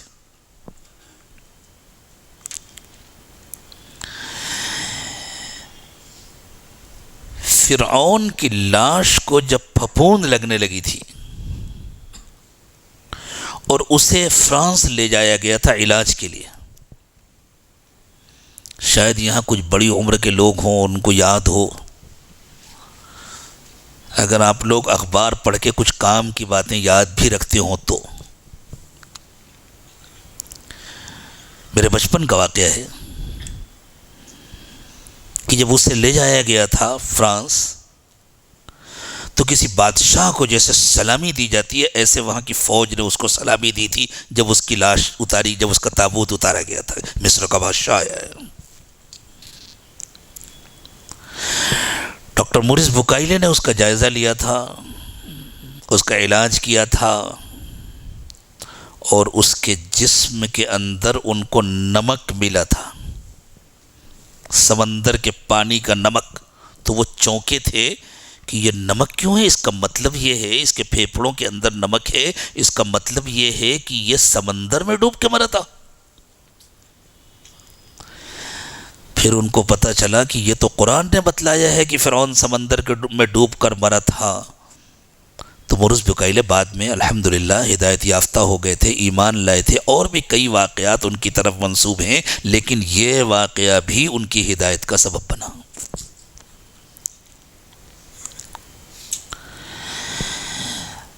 حضرت موسیٰ علیہ السلام بنی اسرائیل کے سب سے بڑے محسن پیغمبر ہیں۔ غلامی سے نجات ملی بنی اسرائیل کو حضرت موسیٰ کے ذریعے، اور بنی اسرائیل کو معلوم تھا کہ حضرت موسیٰ اللہ کے نبی ہیں۔ حضرت موسیٰ کے معجزات ان کو سر کی آنکھوں سے نظر آتے تھے۔ عصا کا سانپ بن جانا، ہاتھ کا سرچ لائٹ کی طرح چمکنا۔ حضرت موسیٰ علیہ السلام اپنا ہاتھ یوں گریبان میں ڈالتے تھے، باہر نکالتے تھے، نظر نہیں ٹکتی تھی کسی کی۔ آپ کی یہ لائٹیں کچھ بھی نہیں ہیں اس کے مقابلے میں، اور پھر دوبارہ اندر ڈالتے تھے پھر ٹھیک ہو جاتا تھا۔ آنکھیں چکا چوند ہو جاتی تھی دیکھنے والوں کی۔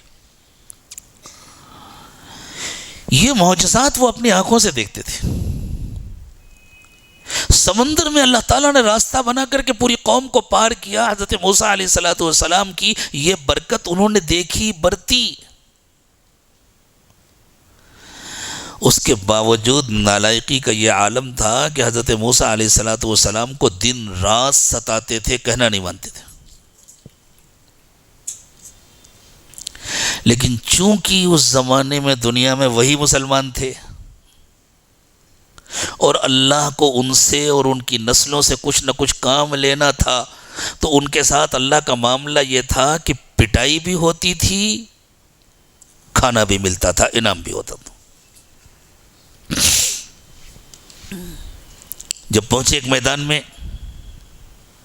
وہاں اللہ تعالیٰ نے چاہا کہ اب یہاں رکھ کر کے ان کی تربیت کی جائے، تو انتظام کر دیا گیا۔ اللہ کی طرف سے تکوینی مطبخ جاری ہو گیا، جیسے مدرسوں میں مطبخ ہوتا ہے نا، اور کھانا بھی کتنے اعلیٰ قسم کا، وٹامن بھی چاہیے، پروٹین بھی چاہیے، دونوں کا انتظام کر دیا گیا۔ شام کے وقت میں ان کے خیموں میں بٹیریں آ کر گھس جاتی تھی۔ فلسطین کے اس علاقے میں آج بھی بٹیریں بہت کثرت سے ہوتی ہیں، اس زمانے میں بھی خوب بٹیریں ہوتی تھیں۔ اللہ نے اپنی قدرت سے ان کی نسل کچھ اور بڑھا دی تھی، وہ ان کے خیموں میں گھستی تھیں بسیرا کرنے کے لیے۔ ان کو پکڑ کر اسٹاک نہیں کرنا پڑتا تھا، کل کے لیے رکھنے کی ضرورت نہیں تھی، آج جتنی ضرورت ہے پکڑو، ذبح کر لو، باقی چھوڑ دو، کل پھر آئیں گی۔ بالکل تازہ گوشت۔ اور درختوں کی پتیوں پر گوند کی شکل میں خاص قسم کا حلوہ جم جایا کرتا تھا، یہ تھا من۔ یہ جو حلوہ ہے یہ من، اور وہ بٹیر سلوہ۔ تو اللہ تعالیٰ نے ان کے لیے من و سلوہ کا انتظام کر دیا، لیکن پابندی لگ گئی، جا نہیں سکتے کہیں، دیوار کھڑی کر دی گئی۔ یہ دیوار آنکھوں سے نظر نہیں آتی تھی، یہیں رہنا پڑے گا، یہاں تمہاری تربیت ہوگی۔ ہوا کیا تھا، ایک بستی تھی جس کا ان سے وعدہ کیا گیا تھا۔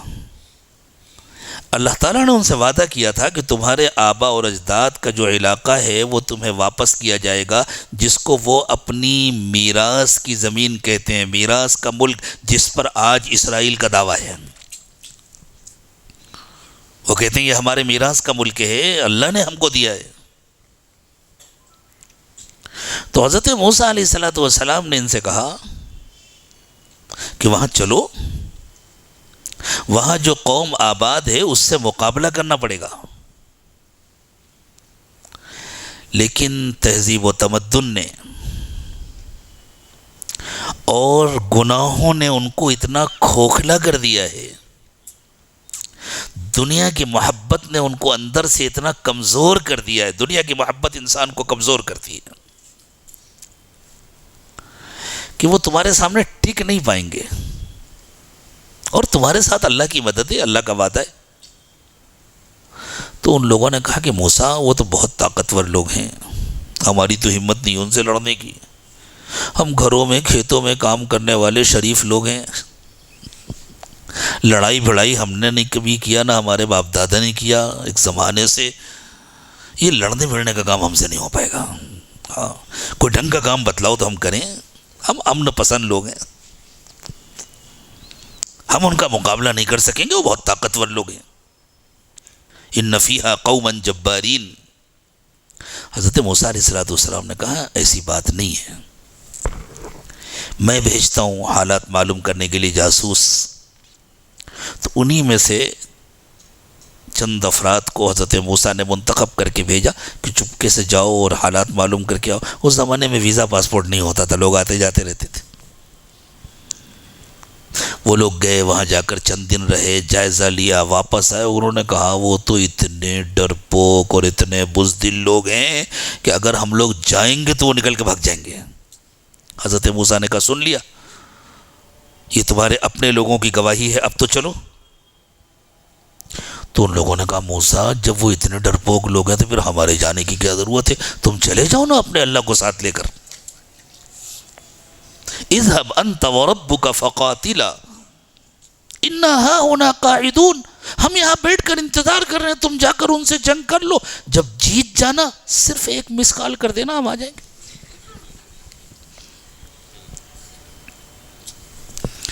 اللہ تعالیٰ نے کہا کم بختو، اب تم 40 سال تک یہیں سڑو، تم سے کچھ نہیں ہوگا۔ حکمت یہ تھی کہ یہ بزدل نسل یہیں کھپ جائے، نئی نسل تیار ہو۔ ایسا بند کر دیا گیا ان کو کہ بعض نکلنا چاہتے تھے، بھاگنا چاہتے تھے، ہم کہیں چلے جائیں، کب تک جنگل میں رہیں گے، رات بھر چلتے، صبح اٹھتے تو وہیں ہیں جہاں سے چلے تھے، ایسے یوں گھومتے تھے، ایسے گھما دیا جاتا، ایسے گھما دیا جاتا جیسے کولو کا بیل گھومتا ہے۔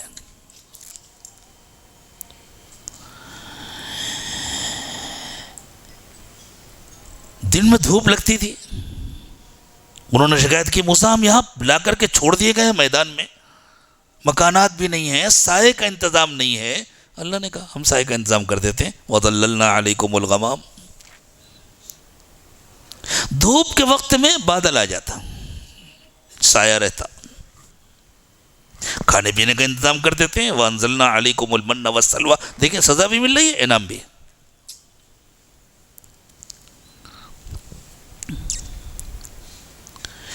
پانی کی پریشانی، حضرت موسیٰ علیہ السلام کے پاس ایک پتھر تھا، موبائل پتھر تھا، وہ لے کے آئے تھے ساتھ میں، گڑا ہوا نہیں تھا زمین میں۔ اس پتھر نے ایک مرتبہ حضرت موسیٰ کو پریشان کیا تھا۔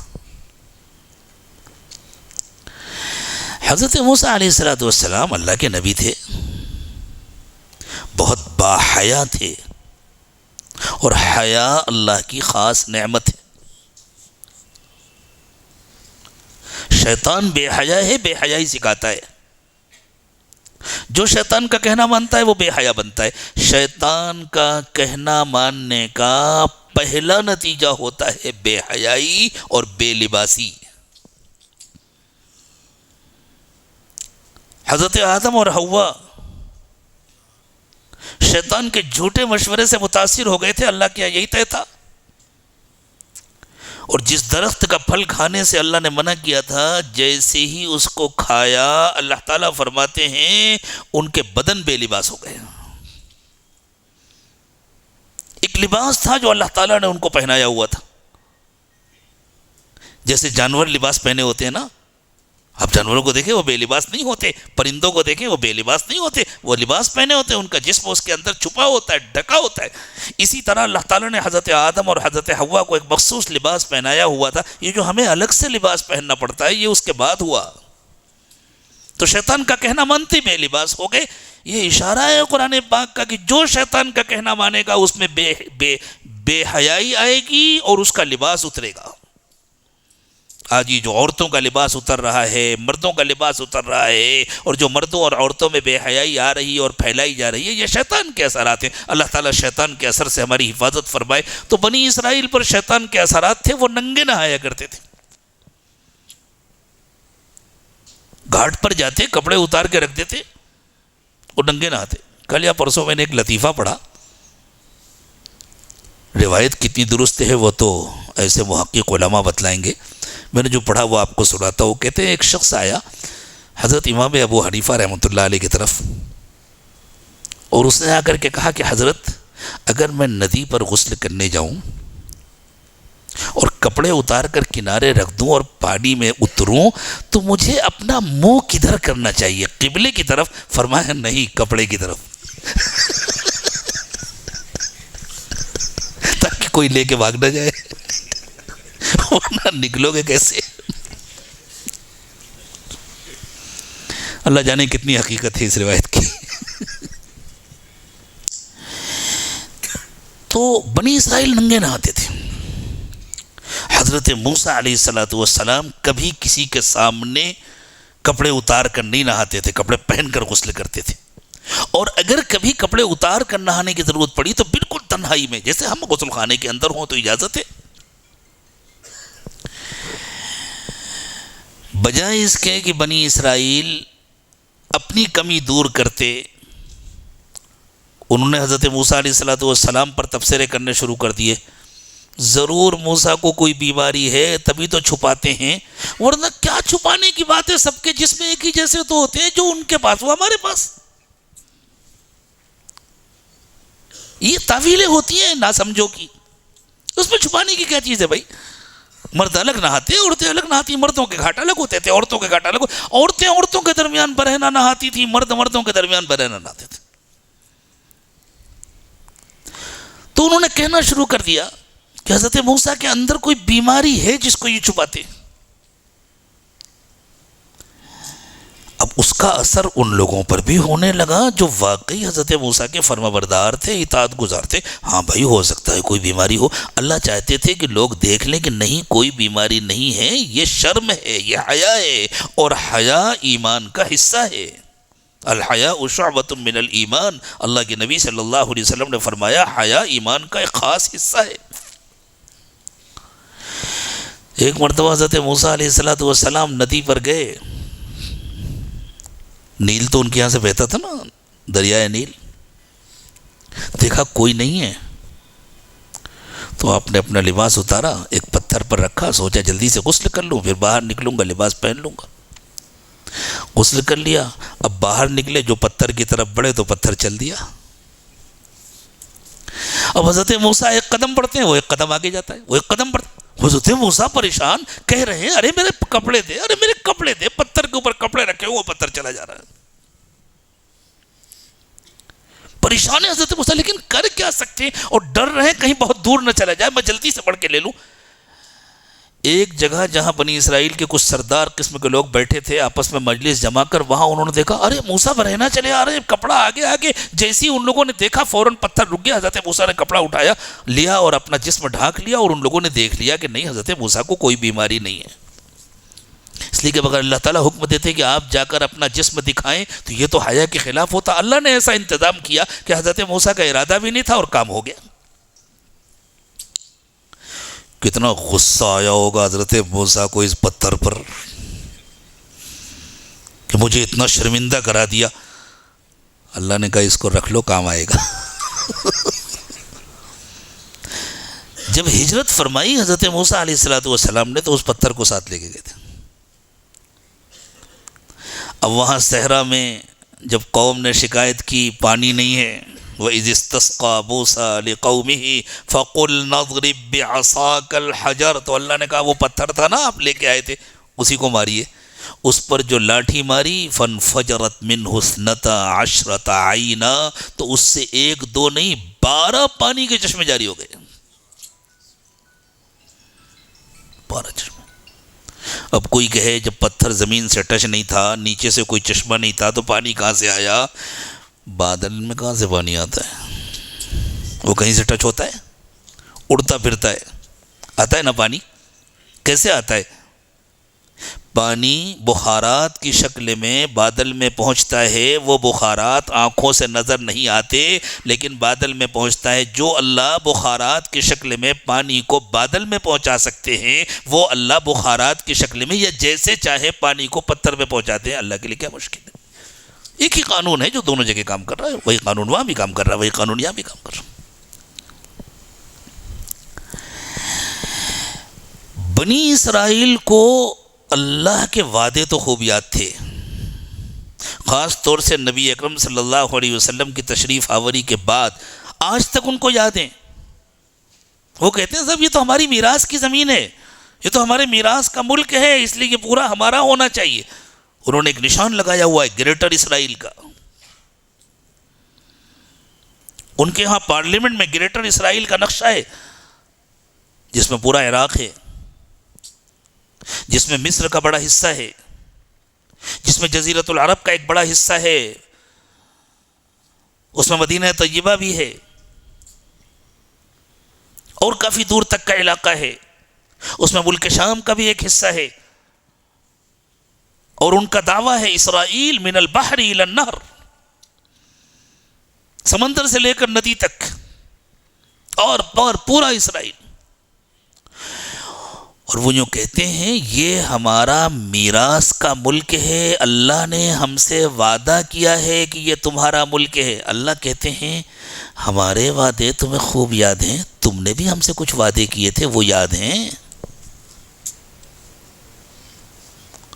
ہمارے وعدے مشروط ہیں تمہارے کیے ہوئے وعدوں کے ساتھ. تم نے ہم سے جو وعدے کیے ہیں وہ پورے کرو، تو ہم نے تم سے جو وعدے کیے ہیں وہ ہم پورے کریں گے. حضرت موسیٰ علیہ السلام نے بنی اسرائیل سے اس کا وعدہ لیا تھا کہ جب اللہ کے آخری پیغمبر حضرت محمد صلی اللہ علیہ وسلم تشریف لائیں گے تو تم ان کو مانو گے. حضرت موسیٰ نے بنی اسرائیل سے وعدہ لیا تھا، حضرت عیسیٰ نے اپنے ماننے والوں سے وعدہ لیا تھا، اور ان سب نے وعدہ کیا تھا. قرآن پاک میں اللہ تعالیٰ نے فرمایا کہ حضرت موسیٰ علیہ السلام نے اللہ تعالیٰ سے درخواست کی وَاكْتُبْ لَنَا فِي هَذِهِ الدُّنْيَا حَسَنَةً وَفِي الْآخِرَةِ إِنَّا هُدْنَا إِلَيْكَ. اللہ ہمارے لیے دنیا اور آخرت کی بھلائی کے فیصلے فرما دیجئے، ہم تو خالص آپ کے بندے ہیں. قَالَ عَذَابِي أُصِيبُ بِهِ مَنْ أَشَاءُ. اللہ نے فرمایا دیکھو میں جس کو چاہوں گا سزا دوں گا، وَرَحْمَتِي وَسِعَتْ كُلَّ شَيْءٍ، لیکن میں یہ سزا اس لیے نہیں دوں گا کہ میری رحمت میں جگہ کم ہے. جیسے ٹرین بک ہو گئی تو کچھ لوگ ویٹنگ میں ہوتے ہیں، ویٹنگ میں اس لیے ہوتے ہیں کہ ٹرین کی سیٹیں محدود ہیں. اللہ فرماتے ہیں میں کسی کو سزا اس لیے نہیں دوں گا کہ میری رحمت محدود ہے، میری رحمت لامحدود ہے. وہ نافرمانی کریں گے، خود اپنے آپ کو میری رحمت سے محروم کریں گے تو میں سزا دوں گا. وہ چاہیں آ جائیں، سزا نہیں دوں گا، میں ان کو انعام سے نوازوں گا. فَسَأَكْتُبُهَا، لیکن میں اپنی یہ رحمت کسی کو زبردستی نہیں دوں گا، جو شرطیں پوری کرے گا اس کو دوں گا. کون ہے شرطیں پوری کرنے والا؟ فَسَأَكْتُبُهَا لِلَّذِينَ يَتَّقُونَ، میں اپنی رحمت دوں گا متقیوں کو، وَيُؤْتُونَ الزَّكَاةَ، اور ان لوگوں کو جو زکوٰۃ ادا کریں گے، جو اپنا مال میری محبت میں خرچ کریں گے، وَالَّذِينَ هُمْ بِآيَاتِنَا يُؤْمِنُونَ، اور جو ہماری نشانیوں کو مانیں گے. کون ہوں گے ہماری نشانیوں کو ماننے والے؟ الَّذِينَ يَتَّبِعُونَ الرَّسُولَ النَّبِيَّ الْأُمِّيَّ الَّذِي يَجِدُونَهُ مَكْتُوبًا عِندَهُمْ فِي التَّوْرَاةِ وَالْإِنجِيلِ، کہ جب ہمارے آخری پیغمبر حضرت محمد صلی اللہ علیہ وسلم تشریف لائیں گے، جن کا تذکرہ ان کے پاس تورات اور انجیل میں پہلے سے لکھا ہوا موجود ہوگا، تو وہ لوگ اس نبی امی پر ایمان لائیں گے، میں ان کو رحمت سے نوازوں گا.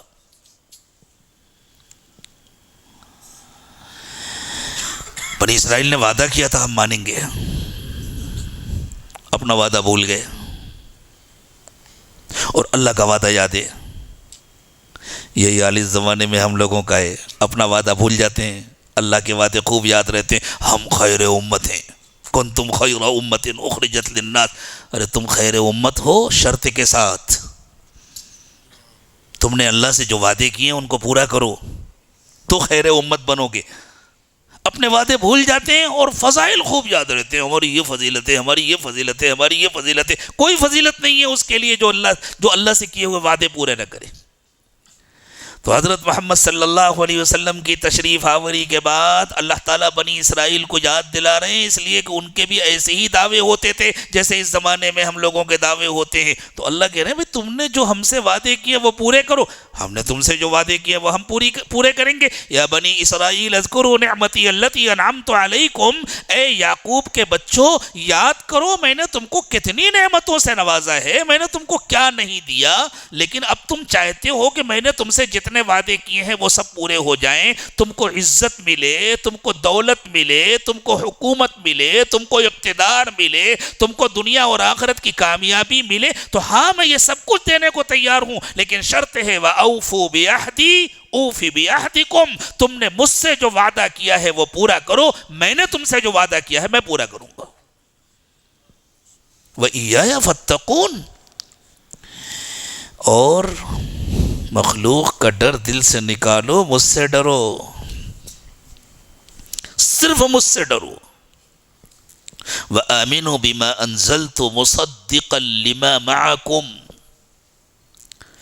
اور میں نے جو دین اتارا، جو کتاب اتاری، جو پیغام اتارا، جس میں اس کتاب کی تصدیق ہے جو تمہارے پاس موجود ہے، جس میں اس دین کی تصدیق ہے جو پہلے سے تمہارے پاس موجود ہے، اس کو مانو۔ اس لیے کہ اگر تم نے نہیں مانا تو تمہاری نسلیں تو تمہارے راستے پہ چلیں گی نا، وہ بے سوچے سمجھے کافر بنیں گے۔ تمہارے سامنے حضرت محمد صلی اللہ علیہ وسلم موجود ہیں، اگر تم نے نہیں مانا تو تم سوچ سمجھ کر کافر بنو گے، تو تم کفر میں پہل کرو گے، تمہاری بات کی نسلیں تمہارے نقش قدم پر چلیں گی۔ وَلَا تَكُونُوا أَوَّلَ كَافِرٍ بِهِ، اس کے انکار میں پہل مت کرو۔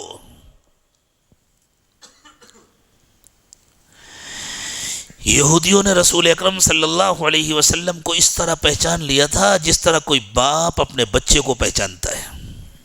یہ قرآن کی تعبیر ہے، الذین آتیناہم الکتاب یعرفونہ کما یعرفون ابناءہم، جو اہل کتاب ہیں وہ آپ کو اس طرح پہچانتے ہیں جیسے وہ اپنے بچوں کو پہچانتے ہیں۔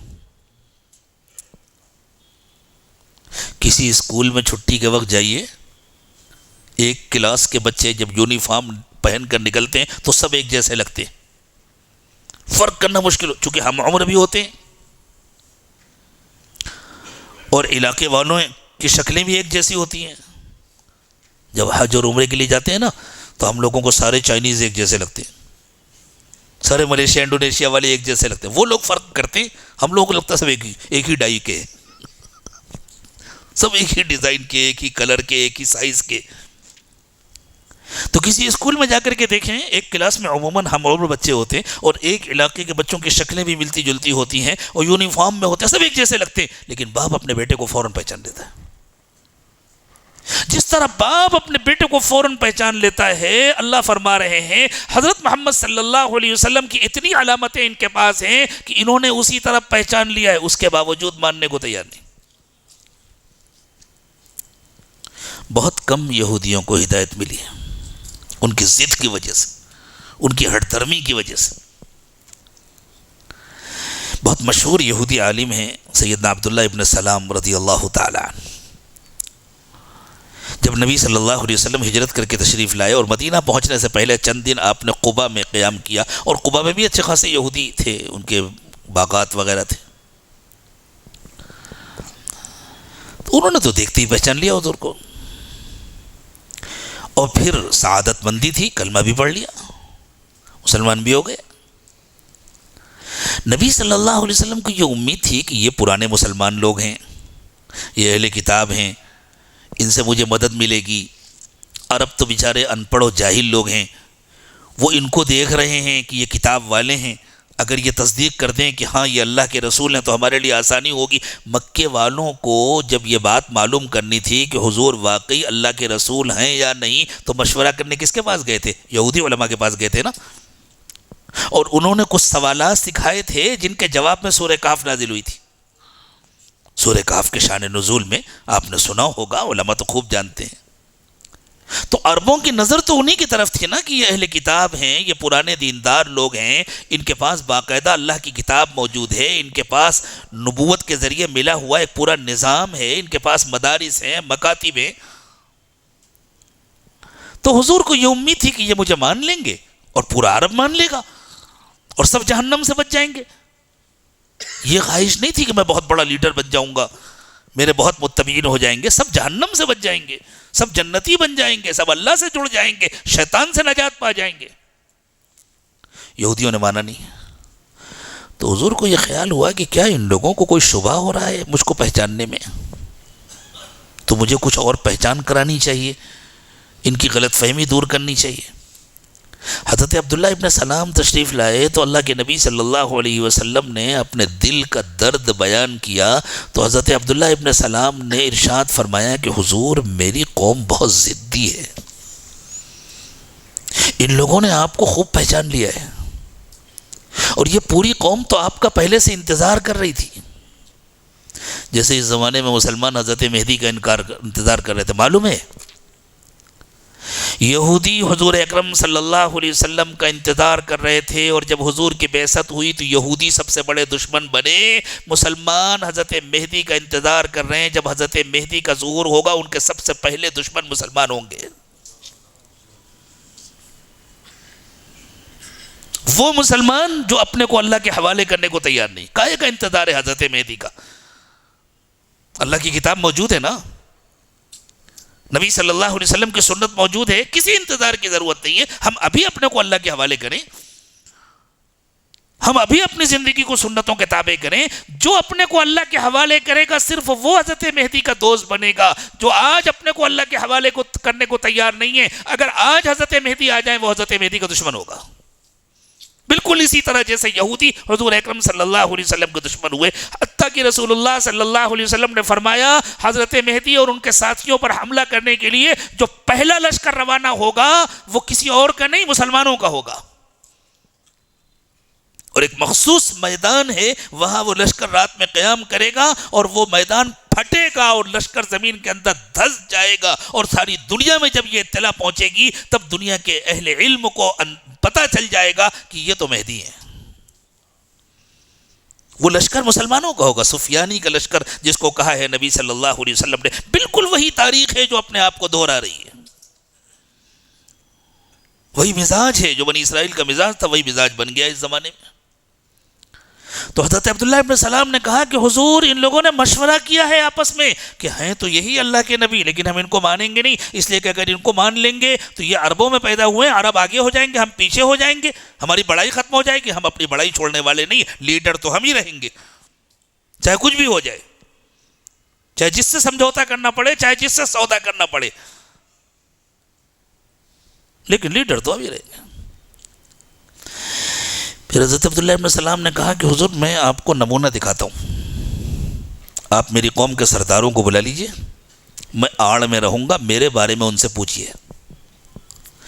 حضرت عبداللہ ابن سلام یہودیوں کے بہت علمی گھرانے کے فرد تھے، وہ خود بہت بڑے عالم تھے، ان کے باپ بہت بڑے عالم تھے، ان کے دادا اپنے زمانے کے بہت بڑے عالم تھے، وہ پورا سلسلہ تھا علماء کا،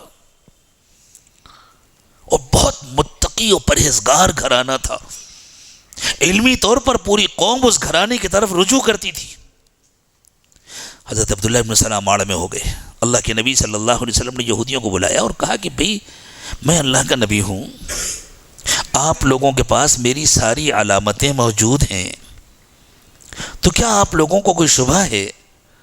آخر ماننے میں کیا رکاوٹ ہے؟ اور آپ لوگ تو میرا انتظار بھی کر رہے تھے۔ تو ان لوگوں نے کہا کہ ہم جن کا انتظار کر رہے تھے وہ آپ نہیں ہیں، انتظار تو ہمیں ابھی بھی ہے، ہم تو انتظار کر رہے ہیں اللہ کے آخری نبی کے، لیکن وہ آپ نہیں ہیں، آپ کے اندر وہ علامتیں نہیں پائی جاتی۔ جو ضدی اور ہٹ دھرم ہو،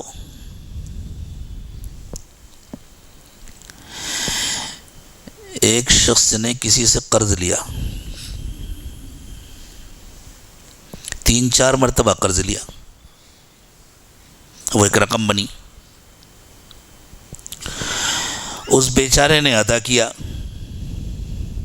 4 لاکھ روپیہ قرض تھا، ایک مرتبہ 2 لاکھ دیا، ایک مرتبہ 2 لاکھ دیا، پورا ادا ہو گیا۔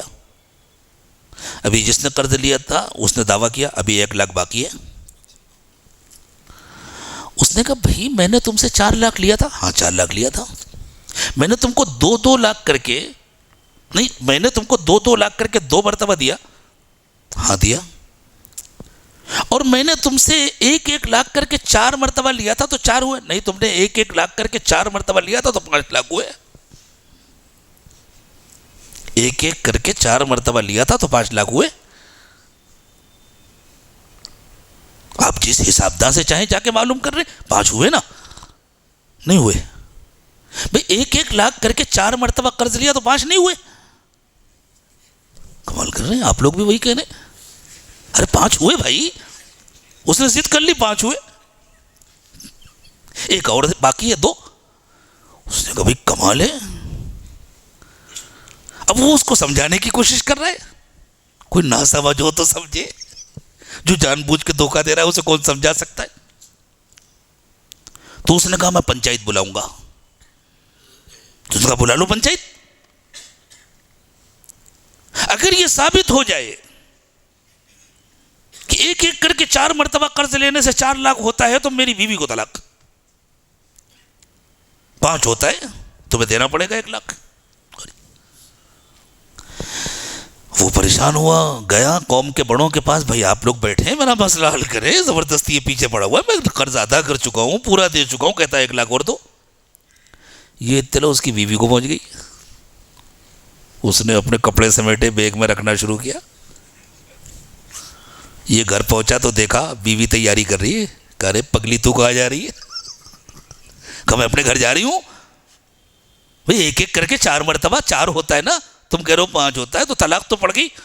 ایسے کیسے پڑ گئی؟ میں مانوں گا تب پڑے گی نا, میں مانوں گا ہی نہیں. ساری قوم مل کر فیصلہ کرے, مجھے ماننا ہی نہیں تو کیسے پڑے گی؟ تو رہے اپنے گھر میں آرام سے, مجھے ماننا ہی نہیں ہے. تو ساری نشانیاں دیکھنے کے باوجود ان لوگوں نے باقاعدہ مشورہ کر کے یہ طے کیا تھا کہ ماننا نہیں ہے.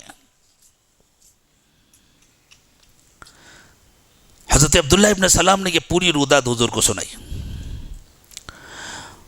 تو حضور نے ان لوگوں کو سمجھانا چاہتا, انہوں نے کہا نہیں وہ آپ کے اندر نہیں ہے نشانیاں. بھئی یہ نشانی, ہاں یہ نشانی ہے ہماری کتاب میں ہے, لیکن وہ آپ میں نہیں ہے. اب کون بنوا سکتا؟ تو رسول اللہ صلی اللہ علیہ وسلم نے ان سے کہا اچھا یہ بتلاؤ عبداللہ ابن سلام کیسے آدمی ہے؟ جو مشورہ ہوا تھا نا قوم کا کہ نہیں ماننا, اس مشورے میں حضرت عبداللہ ابن سلام بھی موجود تھے. انہیں تھوڑی پہلے سے معلوم تھا کہ یہ لوگ کیا طے کرنے والے. مشورہ تھا تو گئے تھے, وہاں وہ خاموش رہے تھے, لیکن بعد میں انہوں نے سوچا تھا ان کی خاطر میں اپنی آخرت کیوں برباد کروں. تو انہیں معلوم تھا عبداللہ ابن سلام تو ہمارے سب سے بڑے عالم ہیں, جس عزت کی خاطر ہم انکار کر رہے ہیں اس کی ہم سے زیادہ ان کو ضرورت ہے, مان لینے میں ہم سے زیادہ ان کا نقصان ہے. تو حضور نے پوچھا کہ عبداللہ ابن سلام کیسے؟ کہا عبداللہ ابن سلام ہمارے بہت بڑے عالم ہیں. وہ عالم, ان کے باپ عالم, ان کے دادا عالم, وہ تو خاندان بہت ممتاز خاندان ہے, ہمارا بہت نمایاں خاندان ہے. کہا اچھا اگر عبداللہ ابن سلام گواہی دیں کہ میں اللہ کا رسول ہوں تو مانو گے؟ تو انہوں نے کہا سوال نہیں پیدا ہوتا, عبداللہ ابن سلام کسی جھوٹے کو اللہ کا رسول کیسے مان لیں گے؟ اللہ, ڈٹائی کی انتہا.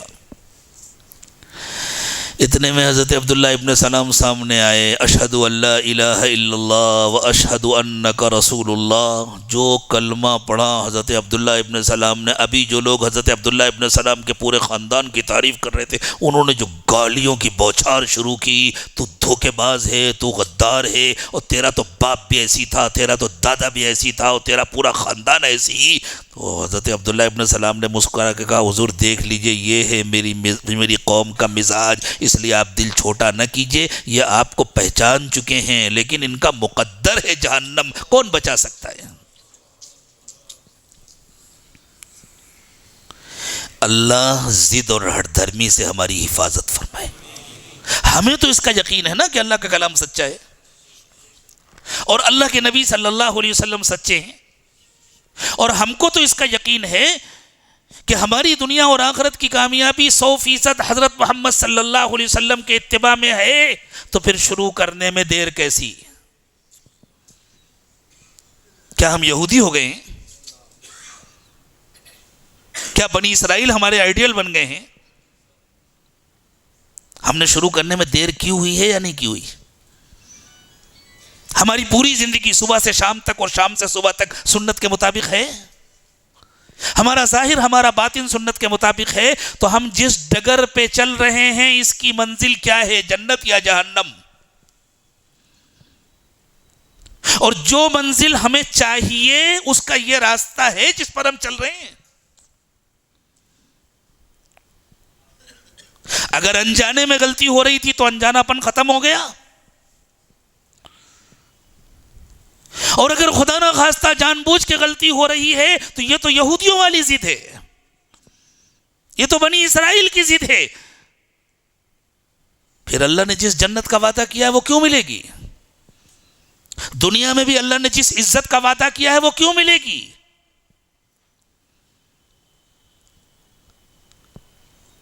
اللہ نے مصر کی ذلت سے ان کو نکالا تھا نا، اور وعدہ کیا تھا کہ تم اپنا وعدہ پورا کرو، میں اپنا وعدہ پورا کروں گا. اسی لیے وہ جس ملک کو میراث کی زمین کہہ رہے ہیں وہ ملک انہیں نہیں ملے گا، وہ ملک ان کو ملے گا جو اللہ کا کہنا ماننے والے ہیں، جو اللہ کے ساتھ کیا ہوا وعدہ پورا کرنے والے ہیں. ہم بھی اگر اللہ کا کہنا مانے، اس ملک میں ہماری کھوئی ہوئی عزت ہمیں دوبارہ ملے گی انشاءاللہ. لیکن اس کے لیے ضروری ہے کہ ہم اللہ کا کہنا مانیں. تو اللہ فرماتے ہیں وَأَوْفُوا بِعَهْدِي أُوفِ بِعَهْدِكُمْ وَإِيَّايَ فَارْهَبُونِ وَلَا تَلْبِسُوا الْحَقَّ بِالْبَاطِلِ. اور حق اور باطل کو خلط ملط مت کرو، سچ اور جھوٹ کو مکس مت کرو. حق اور باطل کو خلط ملط کرنے کی بہت ساری شکلیں ہوتی ہیں، میں اس وقت صرف ایک شکل بیان کروں گا حق اور باطل کو خلط ملط کرنے کی. اگر میں صرف اس مجمع میں ریفرنڈم کروں کہ کامیابی حضور کے راستے طریقے میں ہے یا شیطان کے طریقے میں، حضور کے طریقے میں ہے یا کسی اور کے طریقے میں، تو 100% ووٹنگ ہوگی کہ حضور کے طریقے میں. ہوگی یا نہیں ہوگی؟ یہ ہوا حق. اور ہمارا عمل کیا ہے اس کے خلاف؟ یہ ہے حق اور باطل کو خلط ملط کرنا. یہ غلطی ہم سے ہو رہی کہ نہیں ہو رہی؟ تو یہ قرآن کا مطالبہ ہم سے ہے وَلَا تَلْبِسُوا الْحَقَّ بِالْبَاطِلِ وَتَكْتُمُوا الْحَقَّ وَأَنْتُمْ تَعْلَمُونَ. اور جان بوجھ کر حق کو چھپاتے ہو. مجھے یاد آیا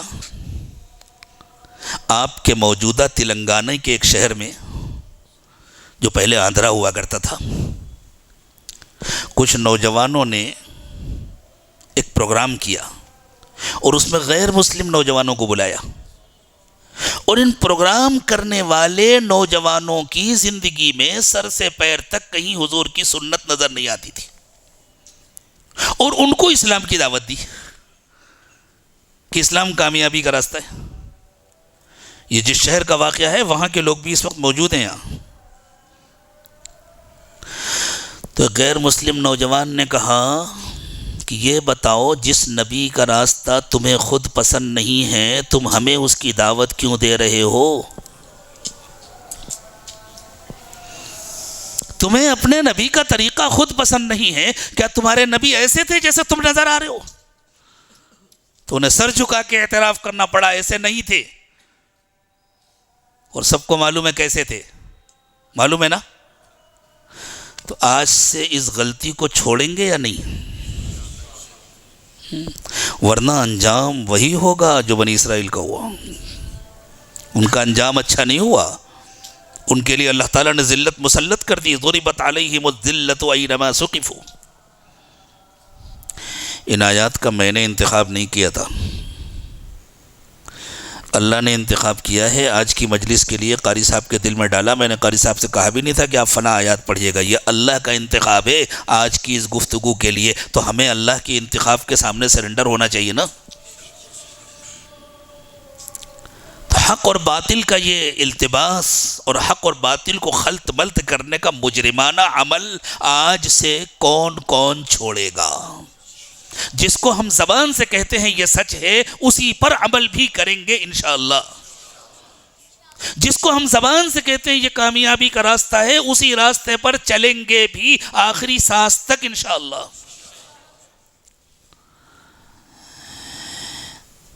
جان بوجھ کر حق کو چھپائیں گے نہیں. پھر اللہ نے کہا کیا کرنا ہے تمہیں؟ وَأَقِيمُوا الصَّلَاةَ، نماز قائم کرو، وَآتُوا الزَّكَاةَ، مال خرچ کرو، وَارْكَعُوا مَعَ الرَّاكِعِينَ، اور جو لوگ اللہ کے حکم کے آگے جھکتے ہیں تم بھی ان کے ساتھ جھکو.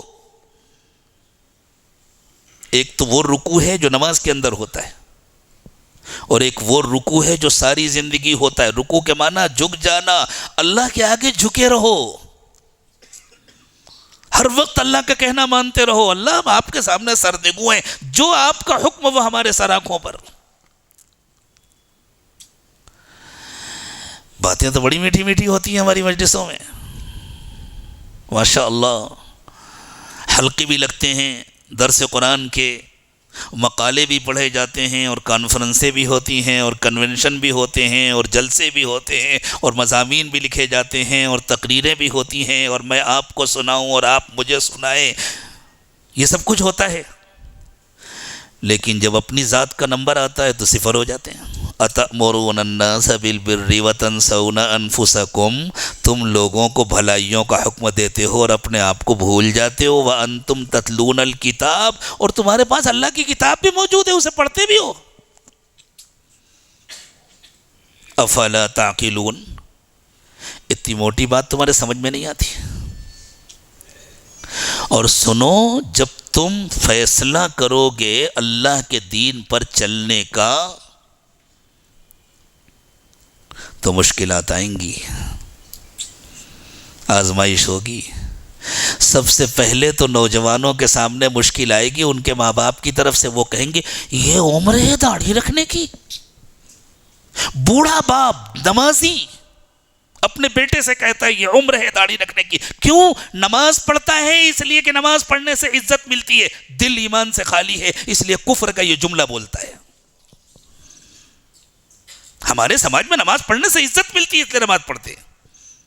ہمارے سماج میں حج کرنے سے عزت ملتی ہے, اسی لیے حیدرآباد والے ایک حج کہاں کرتے ہیں, کم سے کم 7 یا 8 تو ہونا چاہیے نا. ہم سب شریک ہیں, میں اپنے کو الگ نہیں کر رہا, لیکن یہ ہماری بیماریاں ہیں. اپنے بچوں کو سنت پر عمل کرنے سے روکتے ہیں, اپنے گھر کی عورتوں کو سنت پر عمل کرنے سے روکتے ہیں. ارے صاحب یہ برقع پہننا اور پردہ کرنا یہ تو جاہل عورتوں کا کام ہے, ہم تو پڑھے لکھے لوگ ہیں, دولت مند لوگ ہیں, سمجھدار لوگ ہیں, یہ تو ترقی کا زمانہ آ گیا ہے. ہمیں ہمارے ماں باپ نے پیدا کیا یا اللہ نے پیدا کیا؟ تو اللہ کے حکم کے خلاف ماں باپ کی نہیں مان. آج تک آپ نے سنا ہوگا ماں باپ کی اطاعت کرنا, آج میں آپ سے کہہ رہا ہوں ماں باپ کی نافرمانی کرنا ایمان ہے. ماں باپ کی نافرمانی کرنا ایمان ہے. اگر ماں باپ اللہ کی نافرمانی کرنے کا حکم دیں, ہمت کرو, آج خوب خدمت کریں گے, لیکن اللہ کی نافرمانی کے لیے ان کا کوئی حکم نہیں مانیں گے. وہ کہیں گھر سے نکل جاؤ, نکل جائیں گے. وہ کہیں تعلق ختم کر لو, ختم کر لیں گے, لیکن اللہ کے نافرمان نہیں بنیں گے. اور ان کے لیے بھی دعا کریں گے, اللہ ان کو بھی اپنا فرما بردار بنا دیجئے. تم سدھر جاؤ, تمہارے ماں باپ بھی سدھر جائیں گے. جوان سدھریں, بوڑھے بھی سدھریں گے انشاءاللہ, ورنہ انجام کسی کا اچھا نہیں ہوگا. گھر میں مخالفت ہوگی, محلے میں مخالفت ہوگی, سماج میں مخالفت ہوگی, ملک میں مخالفت ہوگی, تمہیں جمنا پڑے گا. اور جمو گے تو اللہ کی مدد آئے گی, تمہارے جمنے پر اللہ کی مدد آئے گی. اب اس جمنے کے لیے حوصلہ کہاں سے ملے گا؟ اللہ سے ملے گا. اللہ سے اپنا تعلق مضبوط کرو, اللہ کی یاد بڑھاؤ, اپنی نماز اچھی کرو. وَاسْتَعِينُوا بِالصَّبْرِ وَالصَّلَاةِ, اس راستے میں مدد حاصل کرو صبر اور نماز سے. وَإِنَّهَا لَكَبِيرَةٌ إِلَّا عَلَى الْخَاشِعِينَ, نماز سب کے لیے آسان نہیں ہوتی, نماز بہت مشکل ہوتی ہے. جب تک اللہ سے دل نہ لگا ہو نا, ایسا لگتا ہے جیسے کوئی ڈنڈا لے کر کھڑا ہے, سلام پھیرے فوراً باہر نکلو, خبردار رکنا نہیں. بس چلے تو امام صاحب ایک سلام پھیریں اور مقتدی صاحب نکل کر باہر بھاگیں. نہیں, ابھی تو سنت بھی پڑھنی ہے, ابھی تو نفل بھی پڑھنا ہے, ابھی تو دیر تک اللہ کو یاد کرنا ہے. یہ وہی کرتا ہے جس کے دل میں اللہ کی محبت ہو، جس کا دل اللہ کے آگے جھکا ہو۔ وَإِنَّهَا لَكَبِيرَةٌ إِلَّا عَلَى الْخَاشِعِينَ الَّذِينَ يَظُنُّونَ أَنَّهُمْ مُلَاقُو رَبِّهِمْ وَأَنَّهُمْ إِلَيْهِ رَاجِعُونَ۔ نماز انہی کے لیے آسان ہوتی ہے جن کے دل اللہ کے آگے جھکے ہوتے ہیں اور جنہیں یقین ہوتا ہے کہ اللہ کے پاس واپس جانا ہے اور اللہ کے سامنے کھڑے ہو کر اپنا حساب دینا ہے۔ تو واپس تو جانا ہے نا، حساب دینا ہے۔ تو اللہ کہہ رہے ہیں ہمارے ساتھ رشتہ مضبوط کرو، جمنا پڑے گا، لیکن تم جمو گے تو اللہ تمہیں بے سہارا نہیں چھوڑیں گے، اللہ تمہاری مدد کریں گے، پھر انشاءاللہ رحمتیں اور برکتیں آنی شروع ہوں گی، تمہاری زندگی میں آئیں گی، تمہارے گھر والوں کی زندگی میں آئیں گی، تم کو بھی ملیں گی، تمہارے ماں باپ کو بھی ملیں گے، تمہارے گھر والوں کو بھی ملیں گے، تمہارے خاندان والوں کو بھی ملیں گی۔ چند دن جمو گے انشاءاللہ دین اور سنت کی بہار آئے گی، صرف پورے گھر میں نہیں، پورے خاندان میں اور پورے علاقے میں۔ لیکن ہم الحمدللہ یہودی نہیں ہے نا، ہم بنی اسرائیل کے طریقے پر نہیں چلیں گے۔ ہم نے حق کو سمجھا ہے، ہم حق کو قبول کریں گے، ہم نے حق کو مانا ہے، ہم حق کو اختیار کریں گے۔ زبان سے کچھ کہیں، عمل کچھ کریں، یہ حق اور باطل کا التباس ہے، یہ خلط ملط ہے، یہ خلط ملط۔ میں یہ نہیں کہہ رہا صرف یہی مانا ہے، اور بھی مانا ہے، لیکن یہ بھی ایک مانا ہے، یہ بھی ایک شکل ہے جو ہماری زندگیوں میں نمایاں نظر آتی ہے۔ ہم حق اور باطل میں اس طرح خلط ملط کرتے ہیں، زبان سے جس کو حق کہتے ہیں، عمل اس کے خلاف کرتے ہیں۔ ہم اپنے اس کردار کو بدلیں گے انشاءاللہ۔ بتلاؤ سچے دل سے بدلنے کے لیے کون کون تیار ہے؟ تو پھر پڑھ لیں توبہ کے کلمات انشاءاللہ، اللہ سے عہد کر لیں کہ اللہ ہم اپنے آپ کو بدل رہے ہیں آج سے، ابھی سے، اسی وقت سے۔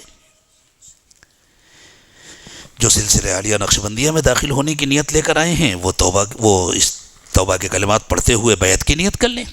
باقی بدلنا تو انشاءاللہ سب کو ہے نا، جو جس سے بھی جڑا ہوا ہے، جس عالم سے آپ جڑے ہیں، جس اللہ والے سے جڑے ہیں، جس سلسلے سے جڑے، بس اللہ تعالیٰ خیر کے فیصلے فرما دے۔ لا الہ الا اللہ محمد رسول اللہ۔ دعا فرما لیں۔ سبحان ربی العلی العلی الوہاب، اللہم صلی علی سیدنا محمد وعلى آل سيدنا محمد وبارك وسلم۔ ربنا ظلمنا أنفسنا وإن لم تغفر لنا وترحمنا لنكونن من الخاسرين۔ پروردگار عالم، بہت لمبا زمانہ گزر گیا، ہم زبان سے آپ کا نام لیتے رہے اور شیطان والے کام کرتے رہے، شیطان کے راستے پر چلتے رہے، جنت کے نعرے لگاتے رہے، جہنم کے راستے پر چلتے رہے۔ اللہ ہمیں معاف فرما دیجیے، آپ کا کرم ہے، آپ کا احسان ہے، آپ نے توبہ کرنے کی توفیق عطا فرمائی۔ اللہ ہم نے آپ کے نیک بندوں کی نقل کی ہے توبہ کر کے، اللہ ہم سب کو نیک بنا دیجئے، اللہ ہمارے گناہوں کو معاف فرما دیجئے، اللہ گناہوں کو معاف فرما دیجئے، اللہ گناہوں کو معاف فرما دیجئے، خطاؤں سے درگزر فرمائیے، پیارے اللہ عیوب کی پردہ پوشی فرمائیے، نگاہوں کو پاک کر دیجئے، دلوں کو صاف کر دیجئے، سینوں کو اپنی محبت سے لبریز فرمائیے۔ اللہ اپنی اور اپنے نبی صلی اللہ علیہ وسلم کی اور اپنے چاہنے والوں کی محبت عطا فرمائیے۔ اللہ دلوں کی غفلت دور فرما دیجئے، دلوں کو اپنی یاد سے جاری فرما دیجئے، ہمارے انگ انگ سے روے روے سے اپنا ذکر جاری فرمائیے۔ اللہ بری زندگی، بری موت، برے انجام سے ہم سب کی حفاظت فرمائیے، اچھی زندگی، اچھی موت، اچھا انجام نصیب فرمائیے۔ اللہ ہماری جسمانی بیماریاں بھی دور فرمائیے، روحانی بیماریاں بھی دور فرمائیے۔ اللہ جن مریضوں کے لیے دعا کی درخواستیں آئی ہیں، یا اللہ جن کو ہم نہیں بھی جانتے اور وہ بیمار ہیں، وہ مریض ہیں، اللہ سب کو کامل شفا عطا فرمائیے۔ اور اللہ روحانی طور پر تو ہم سب بیمار ہیں، اللہ ہمیں روحانی شفا بھی عطا فرمائیے، جسمانی شفا بھی عطا فرمائیے۔ اللہ سب کی پریشانیاں دور فرما دیجئے۔ اللہ ہمارے ظاہر کی بھی کامل اصلاح فرمائیے، ہمارے باطن کی بھی اصلاح فرمائیے۔ اللہ ہمارے ظاہر کو سر سے پیر تک 100% سنتوں سے سجا دیجئے اور ہمارے دل کو اپنی یاد سے آباد فرما دیجئے۔ اللہ قیامت کے دن کی ذلت سے ہماری حفاظت فرمائیے۔ اللہ آپ ستار ہیں، آپ نے دنیا میں ہمارے عیوب پر پردے ڈالے ہوئے ہیں، کسی کو پتہ نہیں چلتا ہم اندر سے کیا ہیں، لیکن قیامت کے دن تو آپ سب کے پردے ہٹا دیں گے، کسی کو منہ چھپانے کی جگہ نہیں ملے گی۔ اللہ قیامت کے دن کی ذلت سے حفاظت فرمائیے، اللہ اس دن کی رسوائی سے حفاظت فرمائیے۔ اللہ آپ کے نبی صلی اللہ علیہ وسلم نے فرمایا 7 قسم کے خوش نصیب لوگ ہوں گے جن کو آپ قیامت کے دن عرش کا سایہ نصیب فرمائیں گے۔ اللہ ان خوش نصیبوں میں ہمیں بھی شامل فرمائیے۔ حضور نے فرمایا گنہگار اپنے گناہوں کے بقدر پسینے میں ڈبکیاں لگا رہے ہوں گے، اللہ اس ذلت سے ہماری حفاظت فرمائیے، اس تکلیف سے ہماری حفاظت فرمائیے۔ اللہ ہم بہت کمزور ہیں، ہم سے دوپہر کی دھوپ برداشت نہیں ہوتی، اللہ ہم جہنم کی آگ برداشت نہیں کر سکتے، اللہ ہم جہنم کی آگ برداشت نہیں کر سکتے۔ شیطان ہمیں جہنم کے راستے پر چلاتا ہے، ہم دھوکہ کھا جاتے ہیں اور شیطان کی بات مان لیتے ہیں۔ اللہ آپ رحمان و رحیم ہیں، آپ ماں باپ سے زیادہ محبت کرنے والے ہیں۔ اللہ جیسے باپ چھوٹے بچے کو انگلی پکڑ کر چلاتا ہے، اللہ آپ اپنی رحمت سے ہماری انگلی پکڑ کر کے ہمیں شیطان کے راستے سے بچا لیجئے، اللہ ہمیں جہنم کے راستے سے بچا لیجئے اور جنت کے راستے پر چلا دیجئے، اللہ جنت کے راستے پر چلا دیجئے۔ پیارے اللہ جو مانگا وہ بھی عطا فرمائیے، جو مانگنا چاہیے نہیں مانگ سکے وہ بھی عطا فرمائیے۔ اللہ بغیر مانگے عطا فرمائیے، مانگنے کا سلیقہ عطا فرمائیے۔ اللہ ہمارے دلوں کو روشن کر دیجئے، دلوں کی ظلمت و تاریکی دور فرما دیجئے، اللہ دلوں کی ظلمت و تاریکی دور فرما دیجئے۔ اللہ جب ہم اپنی قبروں میں جائیں تو ہماری قبروں کو روشن کر دیجئے، اللہ قبروں کی تاریکی سے، قبروں کی ظلمت سے، قبروں کی تنگی سے ہماری حفاظت فرمائیے۔ اللہ ہمیں جب تک زندہ رکھیے، اپنے دین پر زندہ رکھیے، استقامت کی زندگی عطا فرمائیے، اور جب ہماری موت کا وقت آئے تو ہمیں کامل ایمان کی موت عطا فرمائیے۔ اللہ جو ہم سے پہلے اس دنیا سے جا چکے ایمان کے ساتھ ان سب کی مغفرت فرما دیجئے، اور آپ نے جن کی مغفرت فرما دی ہے ان کو اپنے قرب کے اعلیٰ درجات نصیب فرمائیے۔ اللہ اتنے دین سے، اتنی دیر سے اللہ آپ کی کتاب سن رہے تھے، آپ کی باتیں سن رہے تھے، آپ کے نبی علیہ السلام کی باتیں سن رہے تھے، اللہ ہمیں قیامت کے دن رسول اکرم صلی اللہ علیہ وسلم کے قدموں کے پاس جگہ عطا فرما دیجئے۔ اللہ شیطان اور شیطان کے ساتھیوں کے ساتھ کھڑے ہونے سے ہمیں بچا لیجئے، حضور کے ہاتھوں جام کوثر نصیب فرمائیے، حضور کی شفاعت کے ذریعے جنت الفردوس کا اولین داخلہ نصیب فرمائیے۔ اللہ ان اٹھے ہوئے ہاتھوں کی لاج رکھ لیجئے، اللہ اٹھنے سے پہلے ہم سب کو اپنا بنا لیجئے، اللہ سب کی مغفرت فرما دیجئے، اللہ سب کی مغفرت فرما دیجئے۔ اللہ جس حال میں آئے تھے اس حال میں واپس نہ کیجئے، اس سے اچھی حالت میں واپس کیجئے، اس سے بہتر حالت میں ہمیں واپس کیجئے۔ اللہ سب کو ولایت کاملہ عطا فرمائیے، سب کو اپنی محبت اور اپنی معرفت نصیب فرمائیے، سب کو اپنا قرب خاص نصیب فرمائیے، اپنے نیک و مقبول بندوں میں شامل فرمائیے۔ اللہ ہمارے متعلقین کی، ہمارے جاننے والوں کی اور قیامت تک آنے والی ہماری نسلوں کی جہنم سے حفاظت فرمائیے، اور اللہ ہمیں ذریعہ بنا کر دنیا میں بسنے والے تمام انسانوں کی جہنم سے حفاظت فرمائیے۔ اللہ انسانوں کے لیے عمومی ہدایت کے فیصلے فرما دیجئے اور ہم سب کو ذریعے اور سبب کے طور پر قبول فرما لیجئے۔ اے اللہ آپ کے نبی صلی اللہ علیہ وسلم نے خیر کی جتنی دعائیں مانگی ہم سب کو اس میں حصہ نصیب فرمائیے، جن شرور و فتن سے پناہ چاہی ان سے ہم سب کی حفاظت فرمائیے۔ ربنا تقبل منا انک انت السمیع العلیم وتب علینا انک انت التواب الرحیم۔ سبحان ربک رب العزت عما یصفون وسلام علی المرسلین والحمد للہ رب العالمین۔